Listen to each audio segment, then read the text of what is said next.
I was born in a military family. My father was a high-ranking officer of the Soviet Army General Staff, inspector of land forces, stationed outside of USSR in every quote-unquote brotherly country or liberated country of the world. I graduated from Oriental Studies Institute, affiliated to Moscow State University, in 1963. I started working with Novosti Press Agency, the biggest propaganda and ideological subversion organization of USSR, which is directly under KGB. Ostensibly, it's a public news agency. Novosti in Russian language means news, but there are no news. It's mainly propaganda. My first job was a translator with Economical Aid Group in India. We were building refineries and other industrial projects in public sector, socialist sector of India. My last job was press officer of the Soviet Embassy in New Delhi. I defected in 1970, landed in Canada, worked for several years as a producer of Canadian Broadcasting Corporation, overseas service in Russian language, similar to Voice of America. Then I was teaching at University of Toronto, Political Science Department, McGill University, Slavic Studies, and School of Journalism, Ottawa, in Carleton University in Ottawa.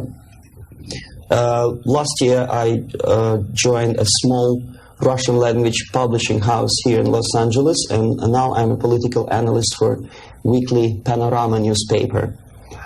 Lumumba University language instruction was my so-called extracurricular activity, which is usually given to Soviet young communists as a non-paid job to prove loyalty to the party. I was instructing students from Asia, Latin America, and Africa before they entered an ideological indoctrination class. It was mainly Russian language instruction, after which the students usually joined 2-year or 3-year extensive course in Marxist-Leninist ideological indoctrination, plus their own subjects of their choice, medicine, physics, chemistry, whatever. If after 5 or 6 years studying, they are proven to be, well, flexible, loyal, cynical enough to follow the Soviet foreign policy, they are being transferred to a KGB school for a period of 2 years, after which they are being dispatched back to their native countries and become so-called sleepers. The word originated from sleeping. For several years, they sleep in their own countries doing nothing. Sometimes they're pursuing their own careers, become lawyers, doctors, teachers, taxi drivers, barbers, and they spring into action after many years of destabilization of their own countries as Soviet agents. Therefore, all of a sudden you discover well-established lawyers in a country like Nicaragua who are, for some strange reason, are bitterly against quote-unquote American imperialism and idealistically for Soviet Marxist-Leninist imperialism. I joined Novosti Press Agency before I graduated from the Oriental Studies Institute, where I studied Hindi and Urdu, 2 languages of Indian subcontinent. Urdu is the language of Pakistan and Hindi is the language of India. The journalistic part of my training was ordinary journalism, mass media, communication theories and studies. Together with that, we had a very extensive training in military, civil defense, intelligence, and ideological subversion. So even before I graduated, I started working with Novosti Press Agency, first as a translator, interpreter, and guide with foreign delegations who were invited to USSR and who were shown all the beauties of socialism and dispatched back to their countries to explain to their people how beautiful is socialism. My role was directly linked with KGB activities of brainwashing and psychological assessment of these guests. If they showed any sign of flexibility, which means they showed that they were recruitable, I passed them over to professional KGB recruiters, and from there on they were actively being involved in ideological subversion and propaganda, both in USSR and in their own countries.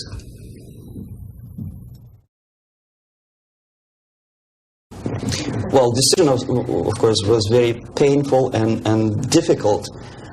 But on the other hand, I didn't have any illusions or allusions about the Soviet system and communist or socialist system.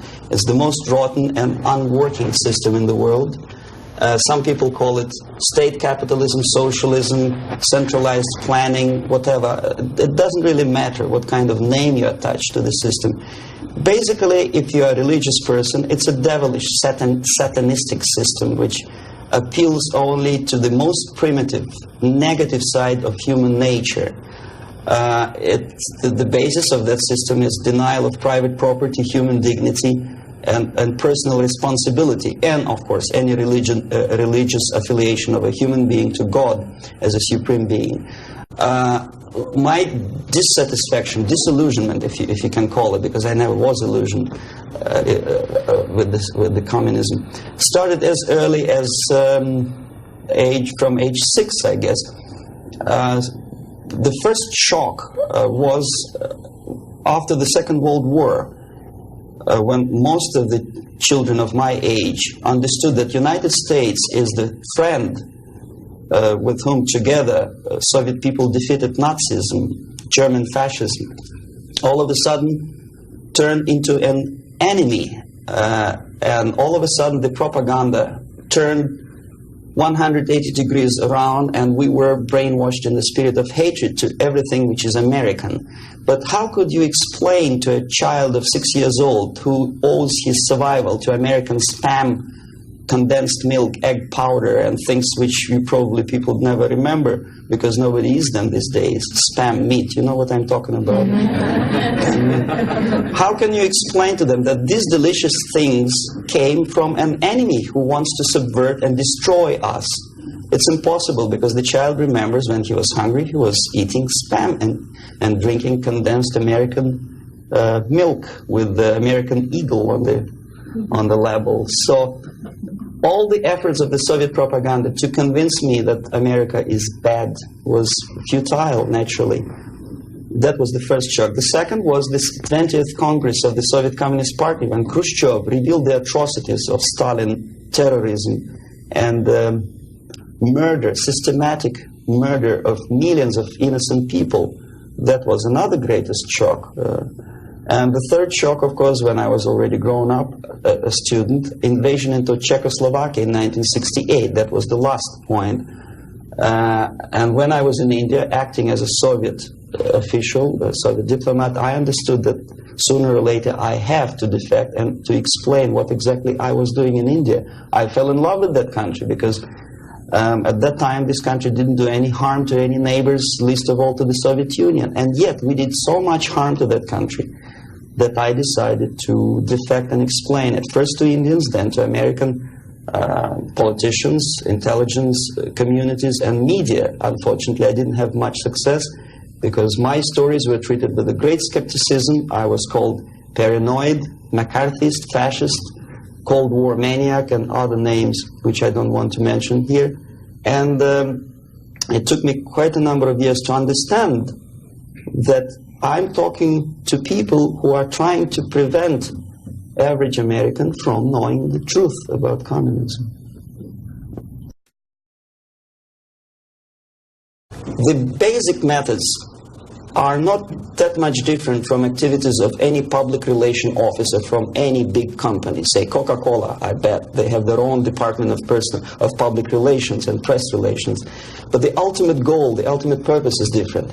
If Coca-Cola wants to make profit and to sell more Coca-Cola to nations of the world, the Soviet Union, the ultimate purpose of the Soviet system is not to sell anything, least of all ideology, is to destroy the civilization on which the affluence and freedom based, and replace it with a system of total control over life of human beings, the system of total exploitation. That's the ultimate purpose. My specific measures, which I was forced to do, unwillingly of course, but I had to do them just to promote myself further and further, is bribery, corruption, befriending politicians, members of parliament, influential scholars, members of civil service, businessmen. In other words, anyone who has any anything to do with shaping of public opinion in the interests of the Soviet foreign policy.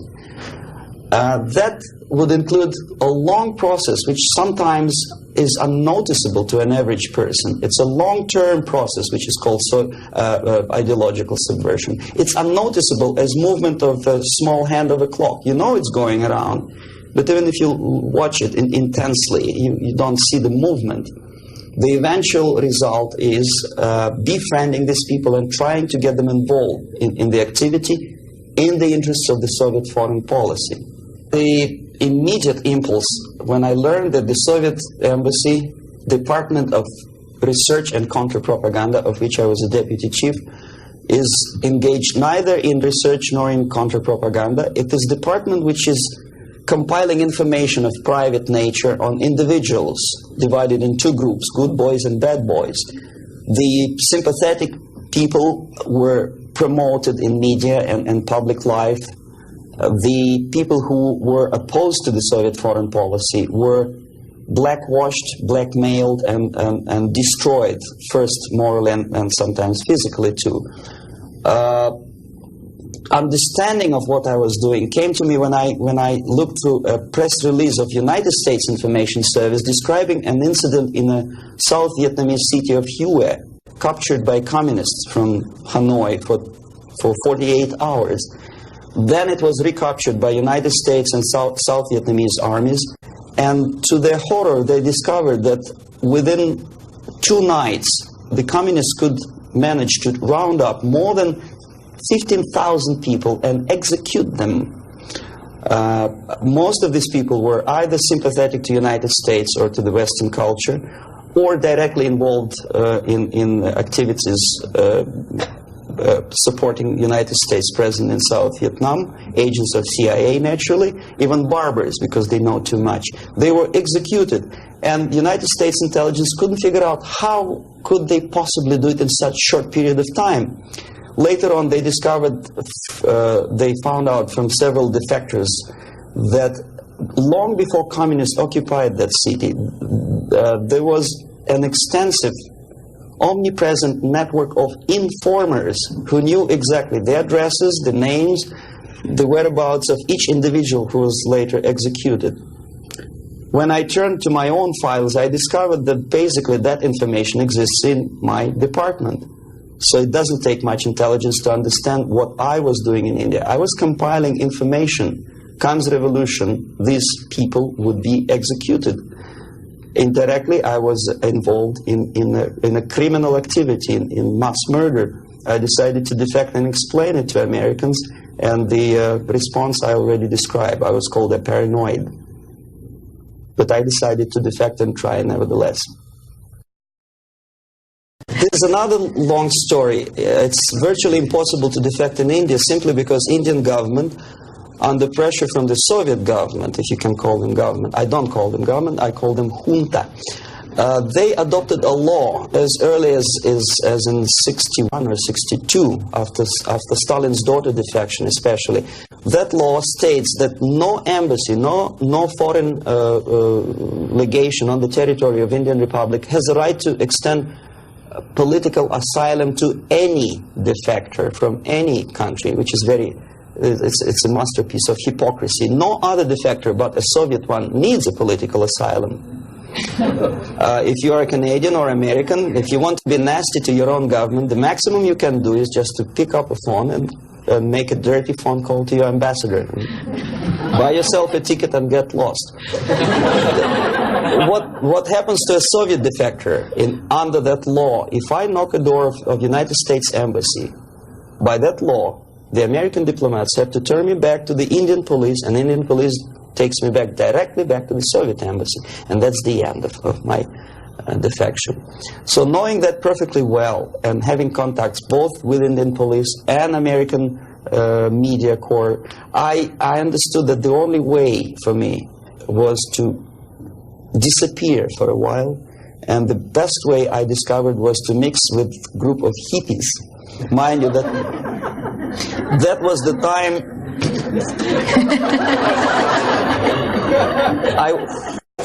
I was 13 years younger, so I looked slightly different, of course. I studied so-called counterculture in India. Sometimes good, sincere young people who wanted to study Oriental mysticism and culture and religion, but most of them were simply easygoing individuals who were delighted with exotic life and the easiness with which they can purchase hashish and other drugs in India. And sometimes they traveled Indian subcontinent without any identification papers. So the best way to escape detection was to mix with the group of hippies and travel in India until the campaign in the media and in the police search will subside. All the newspapers in India carried my picture and announcement of the police that anyone coming forward with information about my whereabouts would receive 5,000 or 2,000 rupees. Knowing that perfectly well, I just walked India barefoot with beads and blue jeans, smoking hash and enjoying life. Until I found sympathetic journalists who smuggled me from India to Greece. Mind you, that was a military dictatorship at that time. Then only I approached American CIA, and they helped me to land in Canada as a legit, ordinary immigrant. So now I'm a Canadian citizen, as you can see from my patriotic tie. Canada is a kind of middle of the way, of the road country where there are so many various ethnic groups that another strange character who speaks both Russian and English and two Oriental languages, I didn't have any problem fitting into academic circles, and first being just a student at the University of Toronto, and later a producer with the Canadian Broadcasting Corporation. I think it was successful, and until and unless there will be follow-up to that movie, it will remain as an open wound in the United States, as a scare tactic, which in this particular case, I'm not sure whether KGB paid for production of that movie or not, but it's totally irrelevant. What is the most important, unless after seeing the tragic sequences of the nuclear attack, American population is not explained what to do about it. If you still stop at that and let it be, obviously, this is the scare tactic, this is the greatest harm done to United States by Americans, by American filmmaker. I bet Andropov and all his disinformation system could not possibly do that much harm to the United States. When you see something obviously sponsored by the Soviets, you understand, well, this is propaganda. You may or may not agree with this depending on your background and intelligence and education. But here it's a subtle approach, playing on the most sensitive strings of your soul, appealing to the most basic instincts of human nature, survival. But there are no answers. How to survive? Well, obviously, disarmament is not the answer, simply because some people naively expect Andropov to blush out of shame and reduce the number of warheads. It doesn't happen this way. We are facing unresponsive, irresponsible group of people for whom nuclear war is not a theory, it's a practice, and the military strategy of the Soviet Union is designed to do nuclear war and to survive and possibly to win. I started my military training when I was 6 or 7 years old, when I entered secondary school, and I graduated in '63 after almost 15 years of continuous training as a junior lieutenant of reserve of the Soviet Army. And psychologically, every Soviet citizen is well prepared for war, nuclear war. And technically, he is equipped with facilities and the knowledge how to use it in case of war or natural disaster. It doesn't matter. Survival tactics and survival methods are taught extensively in various manners. They are exposed to documentary movies about nuclear war. They know the technical data of radiation or contamination of air and land.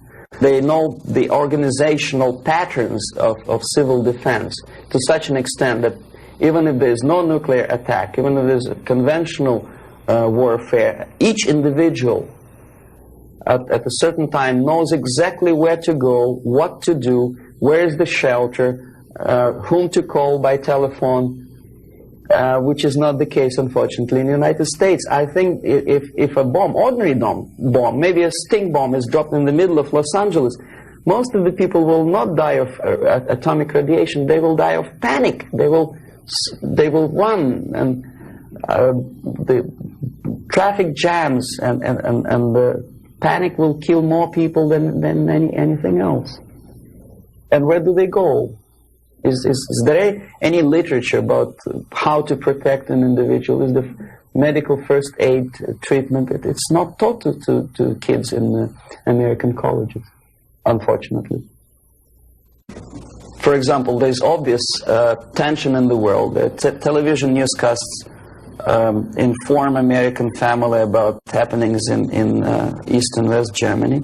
And only at the last moment they decide to bring the canned food down to the basement. It's sheer idiocy. Why not to have them in the basement at peacetime? Number two, there's very realistic picture of what happens when the first nuclear bomb strikes a big city, Kansas City, I think. And people a big panoramic picture shows almost an anthill when people are disoriented totally. That would produce love in Russia, because unlike that, Soviets know exactly what to do. There'll be much less panic, if at all.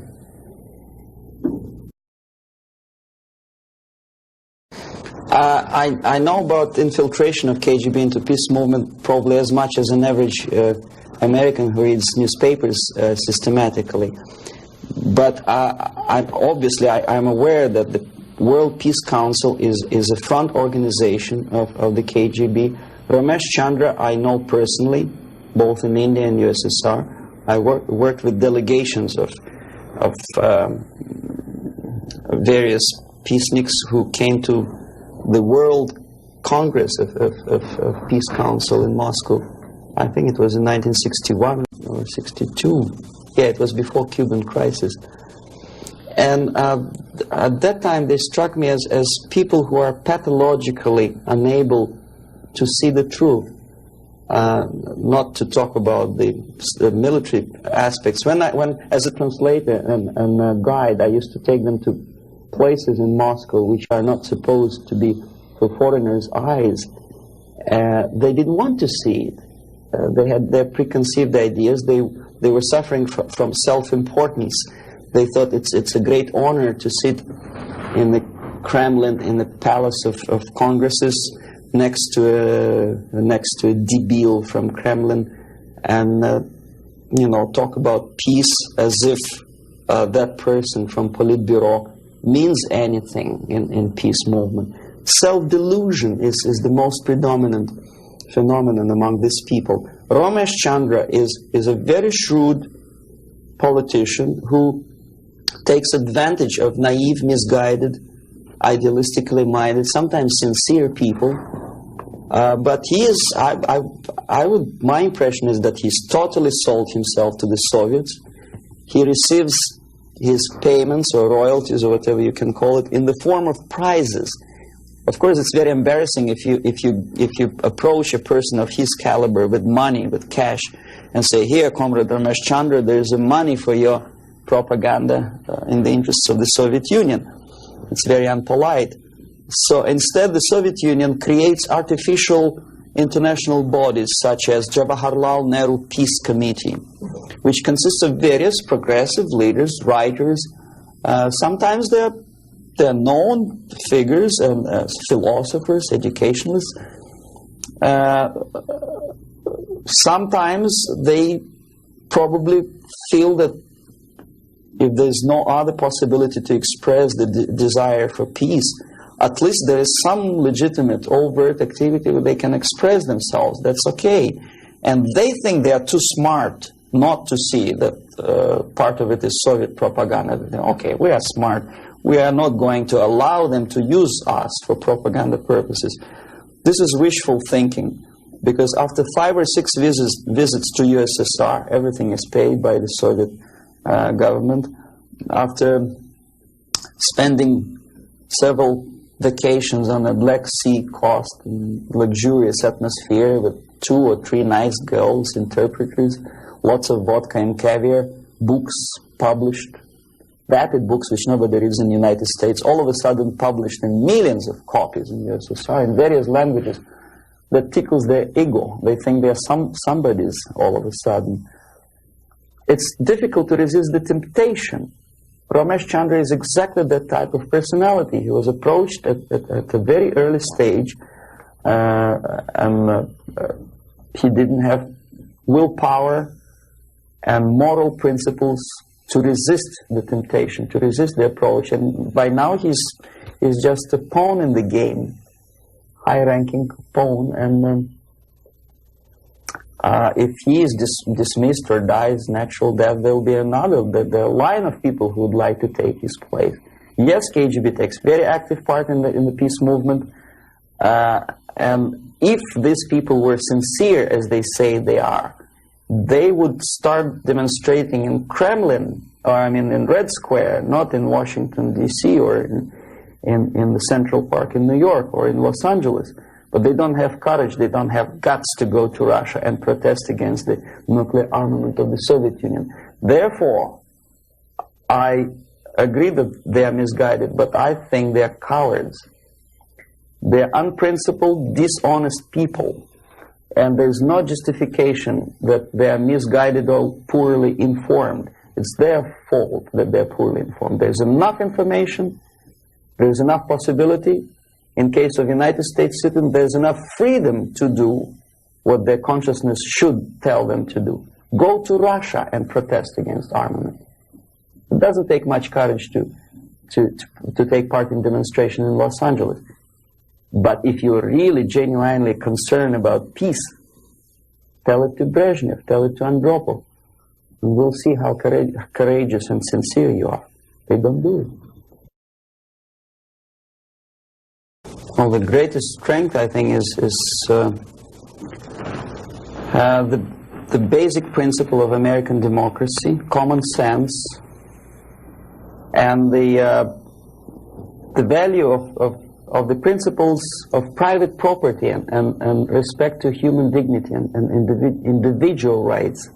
The weakness is the permissiveness and lack of moral stamina, which, if you are a religious person, could be interpreted as probably alienation from religion, alienation from God.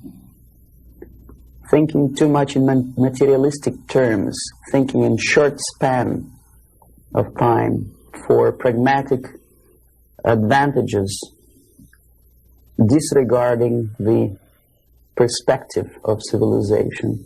Some philosopher, I forget his name, I was a bad student in Moscow, said that the level of civilization is in direct proportion to the time span that human being thinks in future, for future.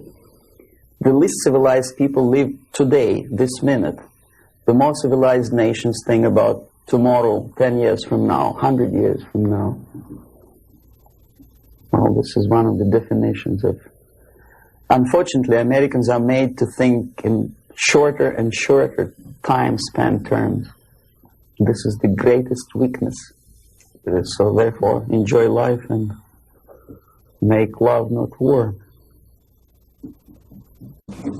I think that willpower and revitalization of traditional moral values and principles is the most desirable thing now, today. The sooner the better.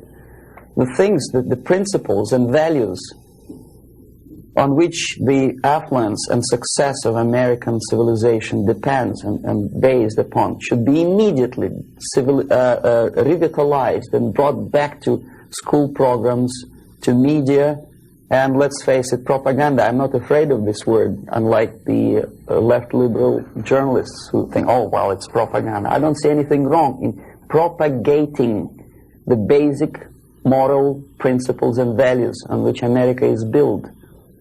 Willpower, faith, unshakable faith that this country, this civilization is right and the enemy is wrong. No amount or no number of nuclear warheads and no size of the army will help United States to survive, whether there's nuclear war or conventional warfare.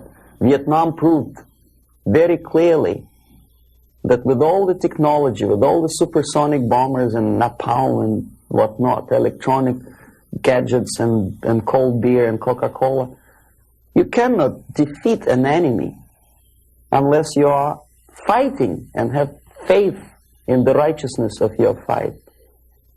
So that's the most urgent thing, I think. Wake up and convince yourself that you are on the right side. There should not be no neutralism or objectivity. Or objectivity is good when you are discussing philosophical concepts.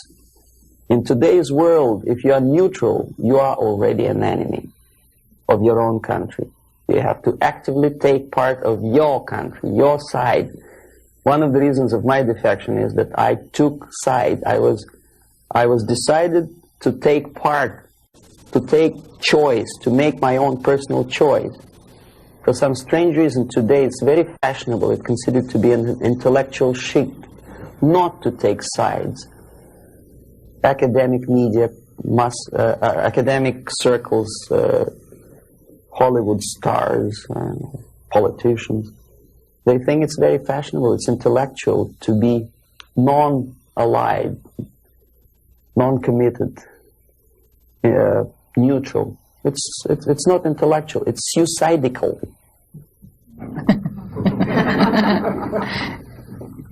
Suicidal. Okay, I'll start with a short explanation. I'm going to show you some slides now.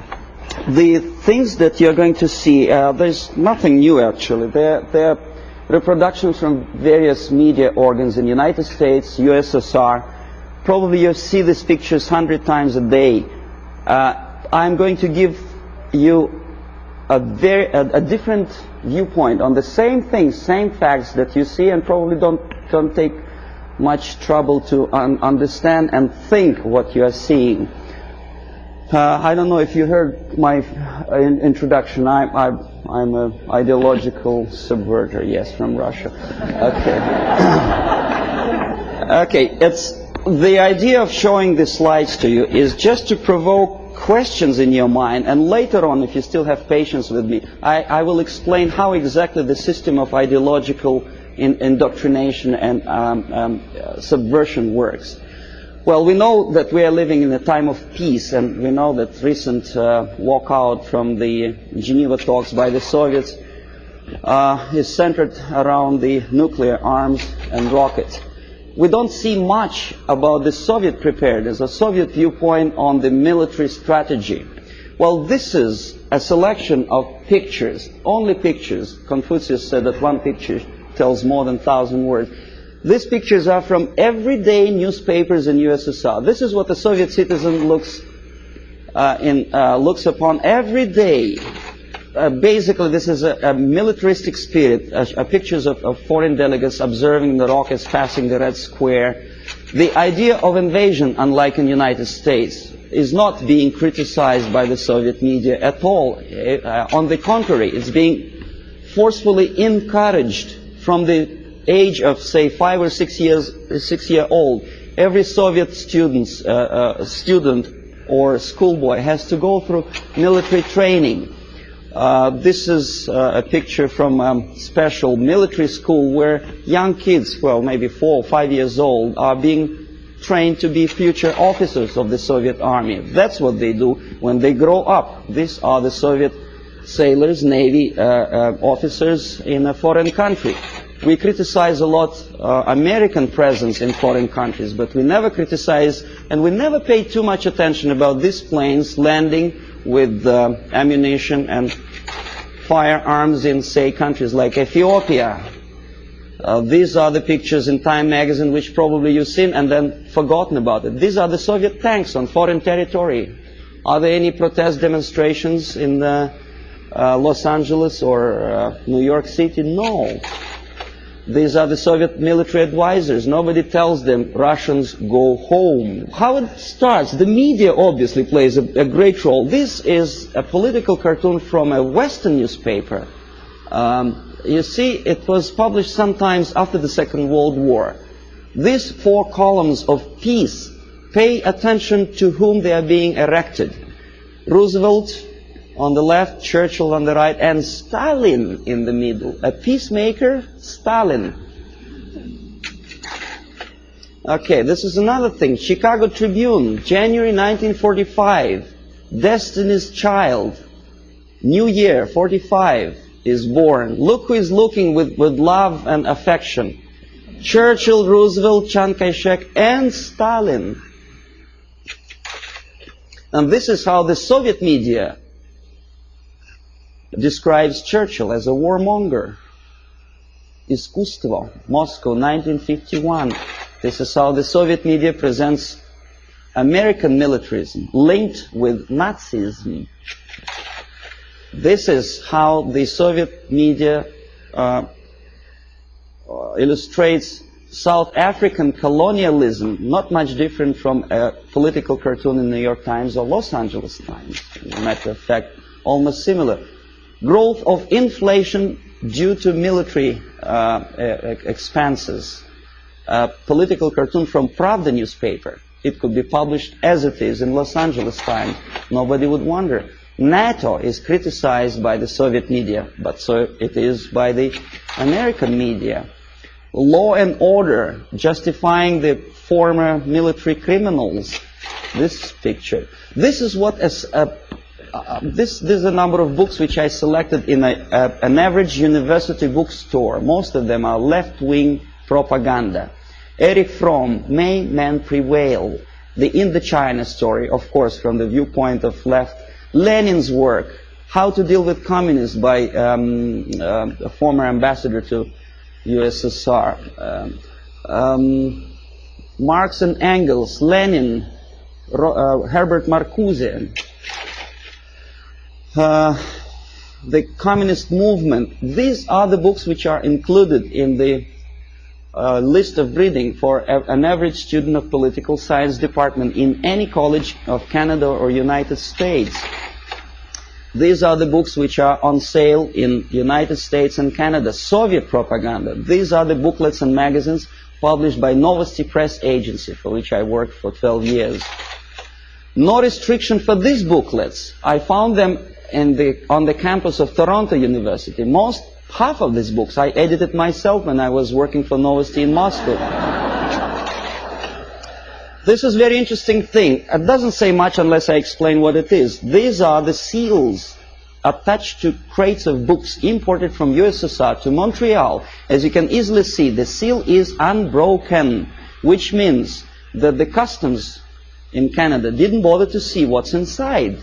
And as I know from my personal experience, we used to import machine guns, AK-47 and ammunition through India to Bangladesh in exactly the same crates, signed printed matter to Dhaka University.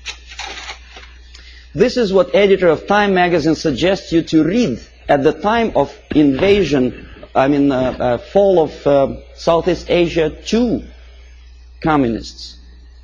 Solzhenitsyn's Gulag Archipelago is on the bottom of the list according to the editor's choice. Why on bottom of the list? These are the books which are never included in the list of compulsory reading to in any university or college in United States or Canada. Look what the student is missing. The Death of Stalin, Childhood in Prison, Ferment in Ukraine, Russian Secret Service, The Great Terror. These are the books which for some strange reason Americans are denied the freedom and right to read. Why America is in global retreat? Have you ever seen this book on a campus? No, of course not. I know that. Anthony Sutton, National Suicide. Have you ever had a chance to read that book? Oh, you had? Well,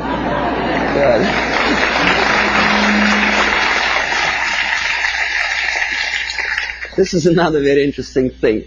A description how drugs penetrate into Western society originated in communist world. For some strange reason, that textbook is never included in the list of compulsory reading for students of political science or international affairs.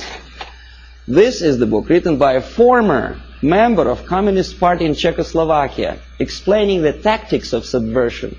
For some strange reason, it was not published in the United States or Canada. The author had to pay for the publication himself after defecting to the West. This is another interesting example. Exoneration and Ultimatum, written by Richard Romer, a science fiction novel about invasion of the United States into Canada to expropriate the oil and natural gas resources in that neighboring friendly nation. Why it took invasion, I don't understand. 51% or more of the companies are already belong to the United States in Canada, as probably you know already. Who is the author? Richard Romer is a dynamic and dedicated exponent of the needs of potential. And so anyway, he's a friend of Pierre Trudeau, a former military officer. And what he writes is something that Andropov probably would be very happy about.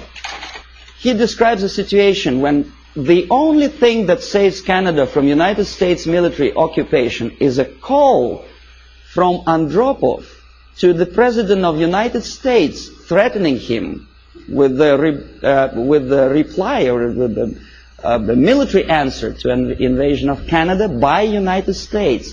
And this is written by a close friend of Pierre Trudeau, a politician, a former military man. Why? Is he a paranoid or am I a paranoid? These are the three books published almost simultaneously, sometimes in the middle of 70s. CIA and the Cult of Intelligence. CIA Diary by Philip Age and the KGB by John Barron. I tried to buy the KGB, but it was not in the bookstores of Canada or United States. The previous two books on the left were. This is the author of the most anti-American book, The Defector to the Communist Side, Philip Age. He is alive. Nobody is threatening his life. Nobody is poisoning him with poisoned umbrella. This is, you know who? He's criticizing CIA for developing a gun to kill communist agents. And he tries to present it as a crime on behalf of United States Intelligence Agency. Why is it a crime? To defend you from the communist agents and to develop a secret gun, which is silent, is a crime. Is there any logic? I don't see any. This is the fellow who also criticizes the United States CIA for developing technical means of bugging USSR embassies on the territory of United States. Why not? I don't see any reason why not. But Mondale obviously does. He knows better. These are the authors who published lists of American agents stationed all over the world. They are alive. They actually made quite a lot of money on that publication. And this is the victim. The chief of CIA in Greece was killed when the book of the previous two Americans was published. This fellow is dead. The other two are not. Siberia in 1971 was visited by a group of politicians from Canada. And this is the report about that visit. This is the group. We're shaking hands with the Soviet ambassador. This is a Soviet technical miracle. A pipeline on thermofrost or something. In other words, what Canadians were doing in early 60s is presented to Canadian public as an achievement, a great technological achievement in USSR. This is the route of their travel in Siberia. The Canadians covered that much of distance. Please remember that map. I will come back to that question. This is a book published by a Canadian author, Farley Mowat. By the way, Never Cry Wolf, a movie which is made on the basis of Farley-Mowatt's book. He's a nice fellow, drinks a lot of vodka. He was a guest of Novosti Press Agency, which I was working for.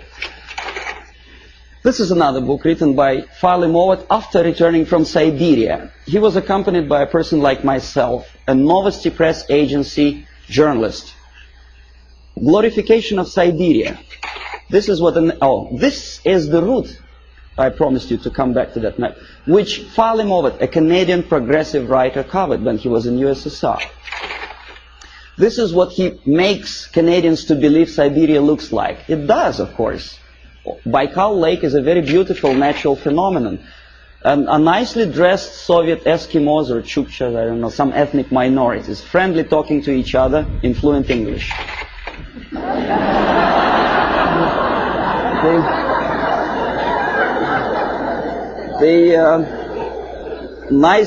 Nice motel somewhere in the middle of Siberia. Huge hydroelectrical projects. It is true, it is built, but they never mentioned by whom. And this is what I eventually wanted to show you. These are the two routes. First one in red ink by Canadian government delegation. In blue ink by the author Farley-Mowat, accompanied by Novosti Press Agency. The black dots are locations of Soviet concentration camps. These people were shown the places where the slave labor is being used by the Soviet government, if you call them government. I call them junta of mass murderers. But there is not a single mentioning, not a word, that those beautiful electric stations were built by slave labor. This is what Canadian reader will never see in the report by Canadian politicians or the progressive writer Farley-Mowat. You say, well, that's Russia. This is not a kindergarten. This is a prison for children of prisoners. These are the houses. If an American contractor would build a house like that, I think he will end up in jail. But this is what is being shown to some naive foreigners as achievements of Soviet technology. Naturally, if you follow the editor's choice and advice, you will never understand that the description, the most detailed description of Soviet concentration camp system is put on the bottom of the list. You say, well, maybe in USSR, the concentration camp is nothing surprising. Well, this is a concentration camp in Southeast Asia, in Cambodia. Same thing. Slave labor. This is what happens to slave laborers when they don't obey the orders. They are being executed, not by firing squad, because bullets are too expensive, by shovels, crushing skulls. This is the victory of communism for you. This is what happens to their children. And this is the originator of this slaughterhouse, Cambodian Premier Pol Pot, during interview with Time magazine. Very nice, plump, fatherly image. You are made to believe that Holocaust happened during the Second World War is something that may happen again. It may. But the originator of it may not necessarily be the Nazis. We don't have any Nazi submarines roaming around the shores of the United States and Canada. We have liberation forces. That's what Holocaust. This is happening right now after the so-called National Liberation Movement. This is a still from a movie, Holocaust, a television production. The Nazis are shooting the prisoners, the Jews. We are made to, well, it's horrible, of course, there's no denial.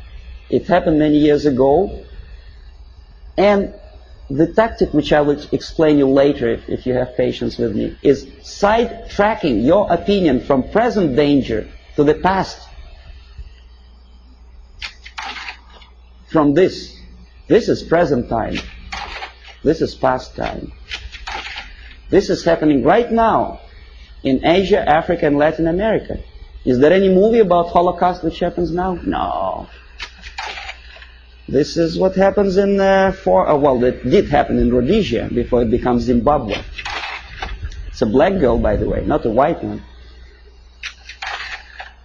This is the result of the socialist movement. These people were killed by those who are now in power in Zimbabwe. And we call them reverend bishops or whatever. This is the supply of Soviet arms to Rhodesia before it turned into Zimbabwe. And this is a very interesting picture. A poor South African is showing his internal passport, saying that there's no freedom and he has to live wherever he is assigned to live by the police. For some strange reason, not a single media outlet in the United States makes a comparison, because in Russia every citizen has a passport like that. And the Asian ethnics in USSR do not have the right to live in those areas which are designed for the whites, and the other way around. But we are getting emotional about this passport. Why not about Soviet passport? The answer is flowing in the wind, how they sing. Okay, the feeling of guilt. Open any magazine, there are lots of pictures like that. Hungry people asking for your dollar. Donation. Think about it. Emma De Leon has no one else to turn to except you. See how many pictures? I collected them within 1 week. And who helps them? Rock stars. Through United Nations, UNICEF. And how they use this money? They buy arms. Have you noticed that countries like Philippines never ask for donations? Why? Because they have free market system. Oh yes, they have military dictatorship, oppression of civil rights. But for some strange reason, only those countries which are already liberated by Marxists are asking for your donations. Why? And when they get these donations, will you be my friend? This is what Time magazine wants you to think. If not, the implication is this is what's going to happen. Kolwezi, when white miners stationed in this small country, African country, were murdered by so-called National Liberation Movement. This is the result. Raped and murdered after your donations. And who is supporting these movements? Of course, United Nations. Okay, we'll come later on to the question of semantic manipulation. Everybody knows that United Nations is not united and it's not nations, but we continue to call them. I don't know how many people notice the striking similarity between the emblem of United Nations and emblem of the USSR. You think it's coincidence? The symbolism is obvious, unless you are blind, of course. And the creator of the United Nations Charter is an American, Alger Hiss, standing next to Comrade Molotov, sitting there on the left. We know he was a Soviet spy, but he is at large now. Alger Hiss, he's a lawyer, a respected citizen of the United States, a former Soviet spy. Well, you know, this guy is Daniel Ellsberg. He published secret papers of Pentagon. Why not of Soviet military-industrial complex? He's a respected citizen of the United States. Dr. Spock, Agony of Vietnam. I forget what's his name. Oh, yeah. How many men has to die before they understand I don't remember the lyrics of the song, but it was a very impressive song. When I was a Soviet student, I almost cried when I listened to that. And I thought, my God, what a nice fella. John Baez, very nice couple of kids. Jane Fonda, she was crying on location in Vietnam, beautifully filmed by American Hollywood filmmakers. What is she doing now? Did she ever defend both people? Did she say a word in defense of Vietnamese? or say about horrors of coming out of this. No, she's busy preaching the health or whatever. And also, she takes part in demonstration against South African racism. Not about this. And not about this. This is liberation movement warriors. Jane Fonda didn't say anything about that racism. A black killed by blacks simply because he is anti-communist. That's just a symbolic picture. Okay, now next thing, I'm going to show you some slides which are also nothing sensational, but may provoke some questions in your mind. Maybe not.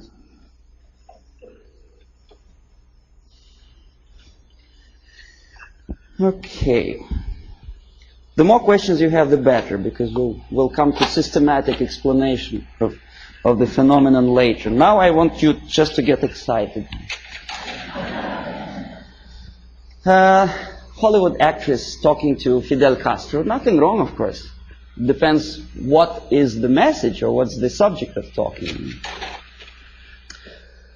I bet you never heard about this fella. He's an American singer, Dean Reed.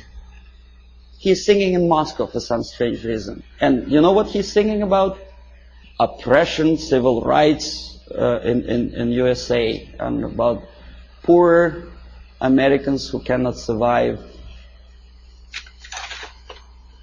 Well, I don't want to be too critical of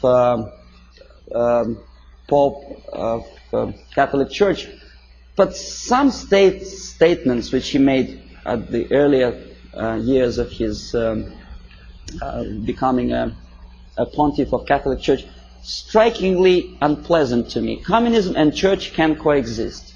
Can they? Well, you should ask Russian Orthodox priests who were literally exterminated by the Soviet communists. Communism and church can coexist. I don't think so. Catholic Times. I collected this newspaper in a Catholic church, which I attend, although I'm Orthodox Christian, as Russians, most of them are. But I do come to Catholic church because my wife is a Catholic, so I don't see much difference, because God, I suppose, is one, so Jesus Christ is also the same, which church, whichever you go. But Christians and socialism is something that doesn't really appeal to me. I don't know, how about you? Social justice central to gospel, is it? I never heard about it. Join with Marxists? It's from the same newspaper. And that's how they joined with Marxists. Nicaragua, before Sandinista came to power. A priest with machine gun behind his back. And the machine gun, of course, Kalashnikov, if you know anything about machine guns. Okay, then there are some strange deviations from religious path. What's his name? Jim Jones. Reverend?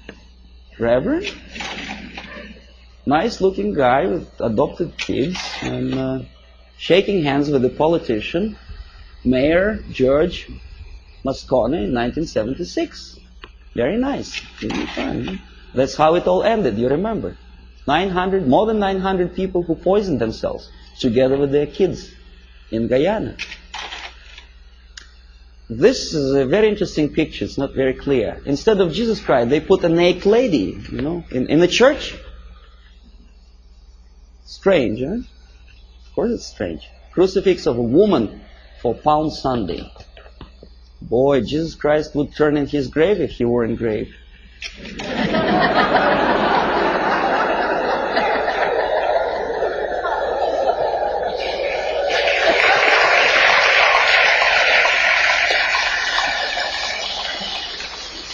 Now this is something that also indicates some strange occurrences within the framework of organized religion. In Struggle, a paper with hammer and sickle, published by a Canadian group of Trotskyites, very dynamic, extremely radical group.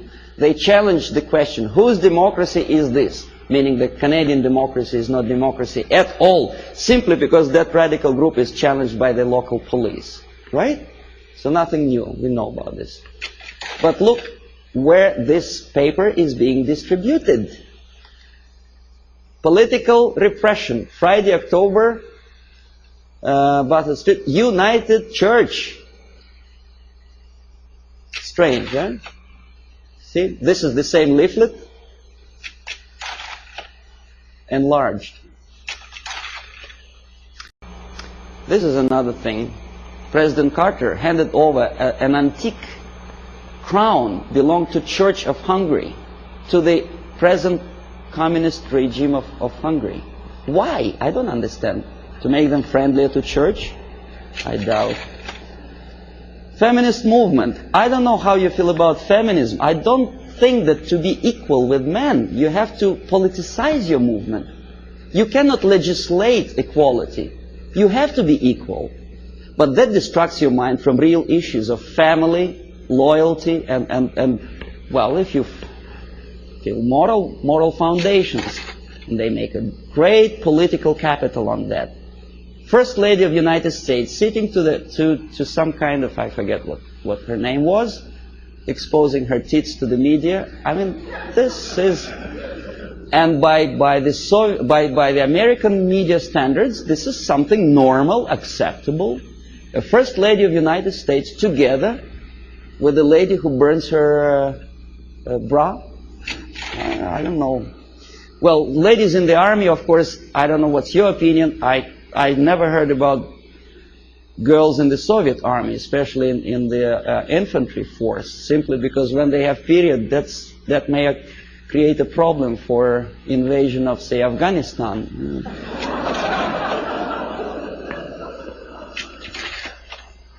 Again, the homosexualism. To be honest, me personally, I don't like the idea of homosexuality. I think it's unhygienic. But homosexuality in the army, making heroes of them, gays on the march. Why? Why to have copulation in a natural manner deserves a public opinion, attention, and a political force? Why to politicize something which doesn't belong to politics at all? In the Soviet Union, we have a joke: don't mix politics and prostitution; they are already mixed. We know perfectly well this. The medical science proved that homosexuality leads to distortion in human psychology. This fellow killed 15 kids after molesting them sexually. We know that most of the agents who were recruited by KGB, including McLean and Guy Burgess, were homosexuals. But we are reading in the media that this is something acceptable. More than that, we are made to believe that these people deserve equal rights and respect. Well, that again is a debatable question, whether to like or not to like certain type of music. Me personally, I don't. These two nice ladies, one is younger, the other is a little bit older, both of them wanted, for some strange reason, to shoot President of the United States, defending the environment of the United States, the green trees and vegetation. Why it takes that of United States President to defend the environment, I don't understand. If you do, please explain. Then, of course, glorifying all kind of national liberation leaders, we naturally provoke our own kids to go into some strange liberation movement. You know who I'm talking about. This is the girl who was abducted by terrorists, and then she became terrorist herself, a daughter of a wealthy publisher. Naturally, there are thousands, millions of kids who loved, adored her courage. This is Comrade Carlos. You know who he was? He was trained and educated in Lumumba University, where I was teaching Russian language to the likes of him. That's the result of the activity when they come back home. Aldo Moro was killed by Red Army terrorists who wanted to liberate Italians from something. I don't know from whom. These are the the persons who were part of Baader-Meinhof gang. And this is a person who also liberates someone from someone. I don't exactly know, obviously, Indians from whites in the United States. But pay attention what he holds in his hand. It's Kalashnikov, AK-47. I know it by heart. I can put it apart with my eyes closed. War on terrorism. Does it exist? Apart from verbal war. This is what I have collected on a campus in Canada. Carleton University, Ottawa. Left-wing tabloids. That's how they instill in the minds of people, young people, that to fight is the only way, the violence, death is the only way to achieve rights of Palestinian people, other people, Quebec separatists, and jobs and peace. Obviously, you cannot get job if you spend all your time walking up and down streets with posters like that. You have to go to a place where the jobs are. And of course, to find a job, the most unsuccessful way to find a job is to read papers like that. Don't feel like working. This is something another. This is a Playboy magazine. Probably you heard the story about Larry Flint, how successful is he to attract attention of media and public opinion by doing crazy things, getting involved in court case of the car manufacturer. Why he wants to do it, I don't know, but what he does attracts some strange mass attention. Playboy magazine makes jokes about Russian sex. That's the image they want to present to American people. But they don't explain to American people that the process of demoralization is not a question of joke. This is Portugal after socialists came to power. On your left is a prostitute who was imported from East Germany to Lisbon. A communist prostitute in a country which is just had its successful socialist revolution. Very interesting. What for? To make money? No, I'll tell you later. On the right, pornographic literature in a country with strong Catholic moral principles. Well, I don't know how many people of you like to drink alcohol. I did. But I noticed that some ads in magazines have some strange desire to joke about alcohol. And the jokes are closely related to justification of Soviet, Russian presence. A prominent Russian joined the Secret Service. Something to joke about while you drink vodka. I don't see any humor in that. Do you? I don't know. Okay, this is a number of advertising of alcohol for which Canadians get into hot water. Comes the revolution, anyone can drink McGuinness vodka. Alberta vodka is superimposed on the picture of cruiser battleship Aurora. I don't know how many of you know that this is a historical relic in USSR. The revolution, communist Bolshevik revolution started with the cannon fired from that battleship. And obviously Soviet embassy was insulted, so they sent a protest note to Pierre Trudeau. And the picture was removed from the magazine. When I was teaching at Carleton University in Ottawa, my superiors forced me to do an IQ test with two groups of my students. The idea was to answer about 100 questions, to give answer, yes, no, or undecided. The more undecided or negative answers you give, the more, according to the compilers of this test, you are adaptable and useful to society. The more positive answers you give, the more questionable is your adaptability and usefulness for your country. This is explanation how to score, how to count the scores. And now see the questions. Telling dirty joke is bad. A good soldier is a patriot. Yes, no, or undecided. Think about it. Every communist should be run out of the country. Yes, no, or undecided. The Bible is the greatest source of truth. Right? God is everywhere. A person who kills another person is a murderer. Yes, no, or undecided.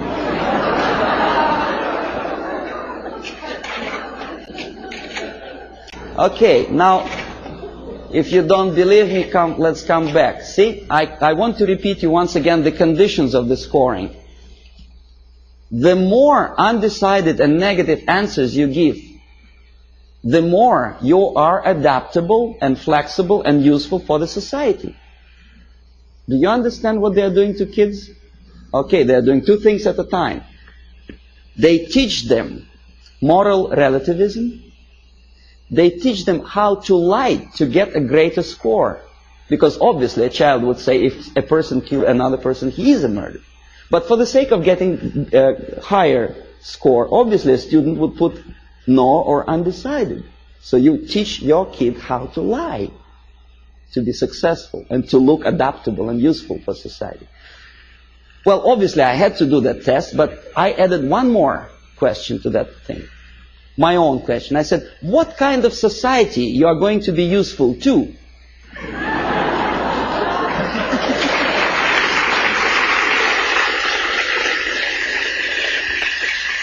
And most of my students give me an excellent answer. They say, a society where there is no moral principle, no respect to God, love, family, and working ethics. Very simple. They are not that stupid. Here we are, Comrade Brezhnev. Now, this is the picture from a Soviet magazine. Obviously, Soviet media tries to project their leaders in the most respectful way. Very impressive, very fatherly, very serious person. There is nothing surprising. What else is new? Of course. But this is Time magazine, an American magazine. The caption is not quite clear, but it says basically that Comrade Brezhnev doesn't give interview to Time magazine. The message is clear. He's a positive, caretaking person. He's too busy to take care of the world problems and economical problems in Russia. It's a very humorous caption. But nevertheless, the impact, if you are not quite concerned about politics, what is your impression about this nice gentleman? Nice, smiling, tired, well. And this is how media presents your leaders.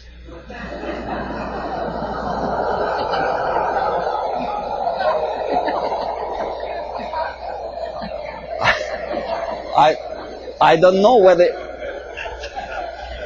whether he deserves to be presented like that or not. This is a different question.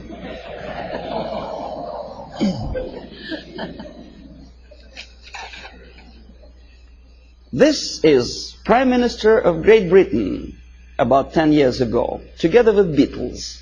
You may or may not like Beatles. Me personally, I don't like them. But a Prime Minister of a country together with entertainers.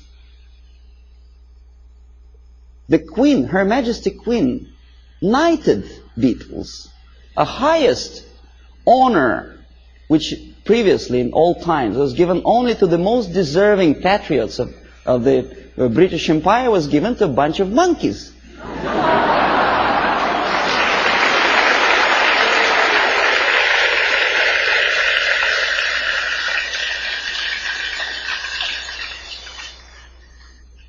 Valéry Giscard d'Estaing is playing football. He's our guy. He plays piano.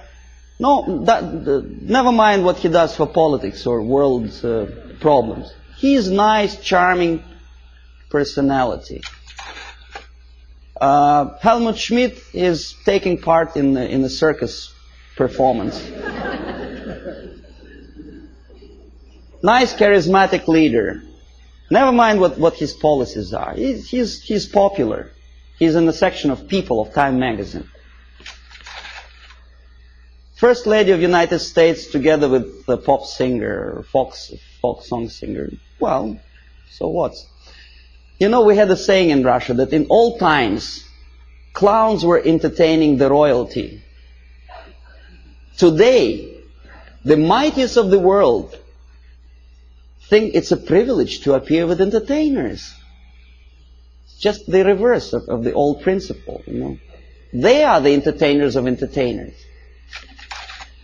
because they want it for their political career.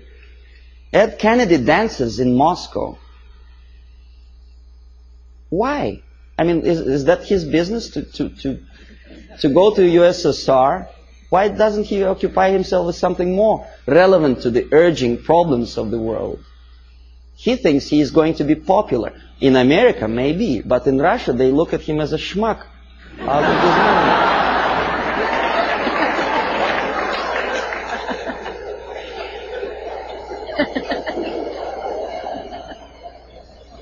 Senator McGovern is talking to a gorilla somewhere in Africa. Not the gorilla monkey, but a young member of National Patriotic Movement.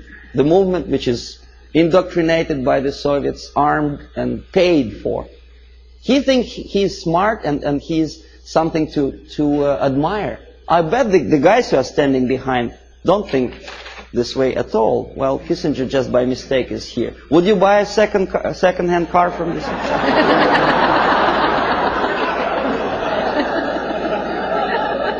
Pierre Trudeau, Prime Minister of one of the most developed industrial nations, independent nation in the world, is befriended by Fidel Castro. If you remember, Canada never stopped trade relations with Cuba, despite the urge from the United States government's administrations not to sell Cuba strategic technology and materials. No, he wouldn't listen to the United States. He smiles at Fidel Castro. Meanwhile, his wife, estranged wife, Margaret Trudeau, is talking to rock star. I forget his name. That's it. That's him, right? And he is posing for pictures like that. That's the Prime Minister's wife?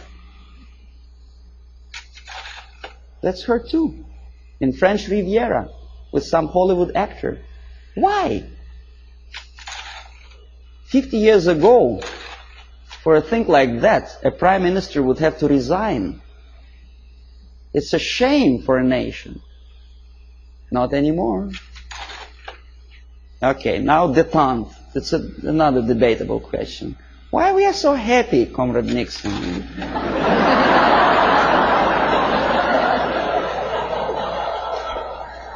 What is so funny? I would like to ask. Yeah, smile again. Why? He's standing next to a mass murderer and he's smiling. Why?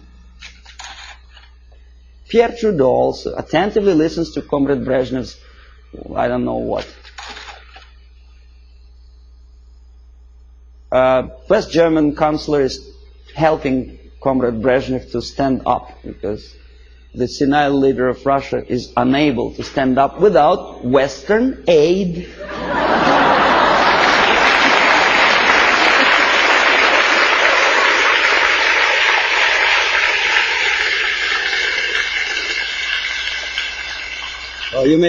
You may say, well, it's West Germans, they're too close to Russia, probably they do it just in case. Okay, here's the same thing. Carter is helping. The president of the mightiest power in the world, United States, is helping Comrade Brezhnev. You remember the incident when Brezhnev almost stumbled down the staircase somewhere in Vienna, of course. And thanks to Carter, he didn't fall.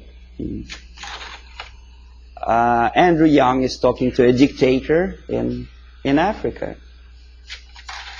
Again, McGovern, I think, is talking to Agostino Neto, a Soviet puppet in Luanda. Why? Is it that necessary to be friendly, to smile at each other?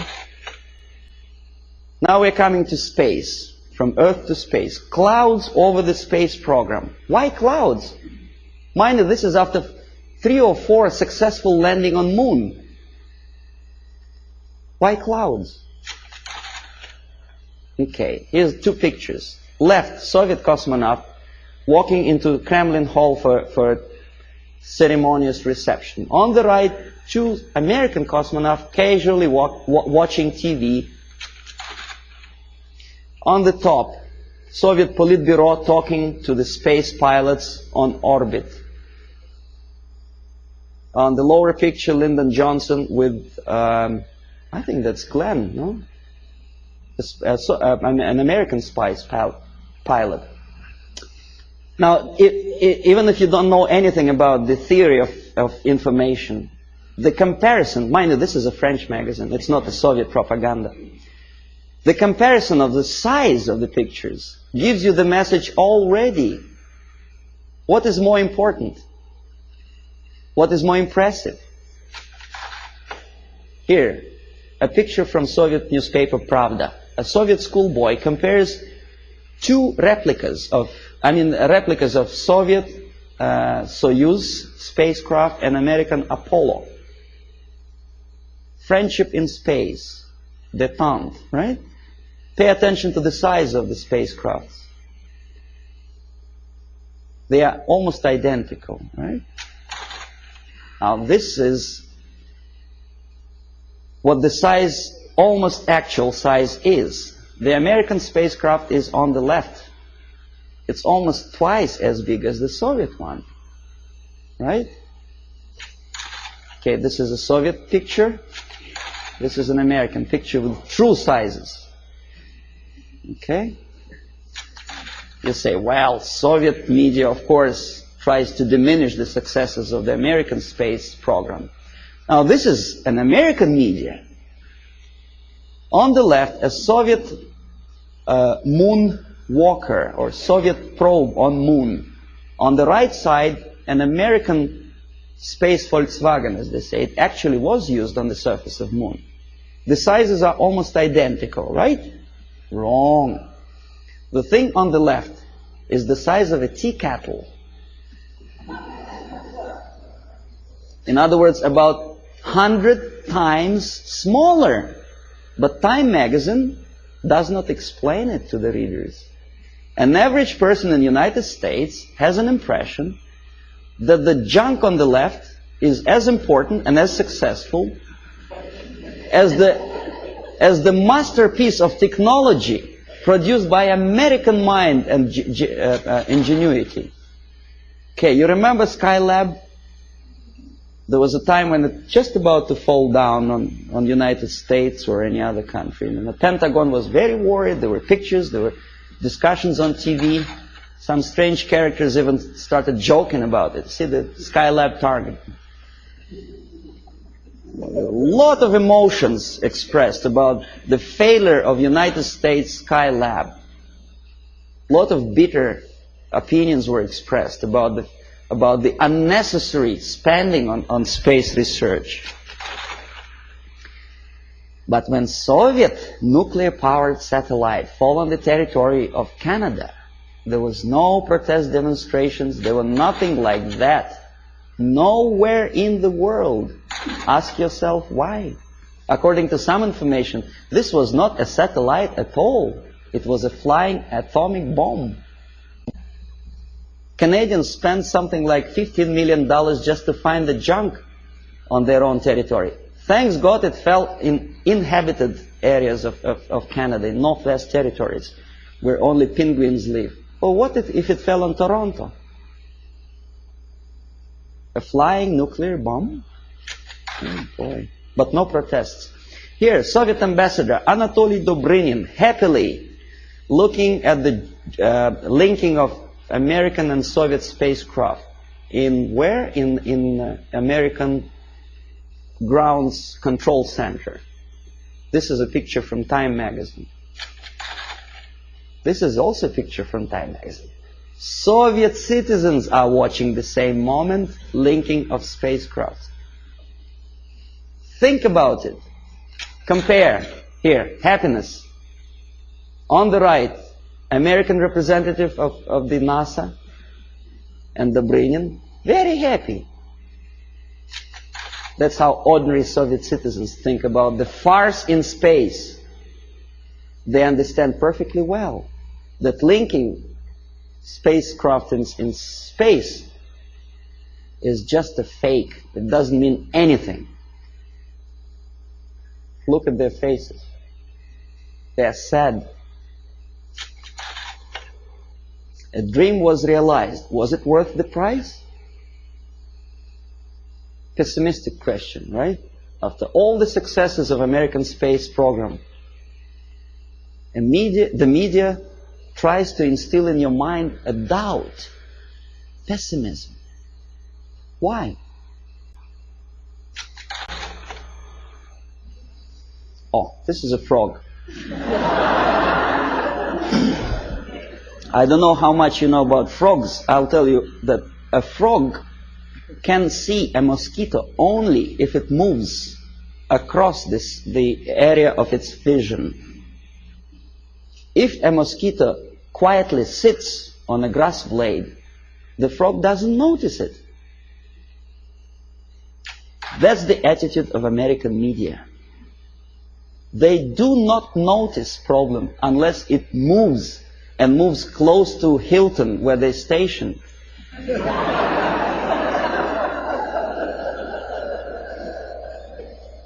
These are the people who may file a suit against me if I call them liars, but that's exactly what they are. They've been lying to you for years and years about the situation in Vietnam, in Russia.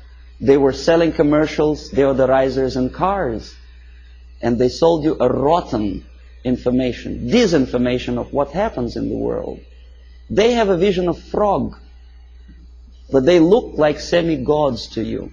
And if I challenge their credibility, probably the people will call me a paranoid or a very nasty person. I may be a nasty person, but that's my opinion. I was a person who used to take these people for a ride when I was working for the Soviet side. Okay, if you don't believe me here, one of the most conservative newspapers, in this particular case it's a Canadian newspaper, the Globe and Mail, editorial page. Nothing special, right? The malaise of liberal democracies. Saving Bhutto, former president of Pakistan, called priority. And then there is another article on the right here. US out to dominate Pacific, Russians claim. Well, obviously somebody's opinion, right? Nothing unusual for an average reader. Russians claim that United States out to dominate Pacific. The idea is that, well, United States is obviously aggressive and they want to dominate something and Russians are unhappy about it. Somebody says. You read an article and probably you may agree or disagree, but you have a feeling, the message of urgency. The nasty Americans again out to dominate Pacific. Now look who is the author. Alexander Malishkin, Novosti Press Agency. Not a word. Who is Malishkin and what is Novosti Press Agency? An average reader will accept this article as a legitimate, overt expression of an ordinary journalist. It is not an opinion. It's a fabrication by an extension of KGB. Novosti Press Agency is an organization for which I worked for 12 years. This is highest example of dishonesty and disinformation. Just one line more would explain to an average reader what is that he is reading. But alas, there is no explanation. Now this is the monument to Mother Russia in former Stalingrad. Now it is Volgograd.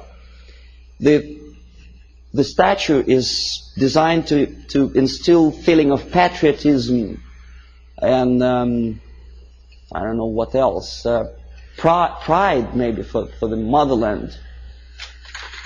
These are the pictures of construction, high-rise apartments in Moscow, glorious achievement of Soviet technology, caviar as an average staple food of Russians.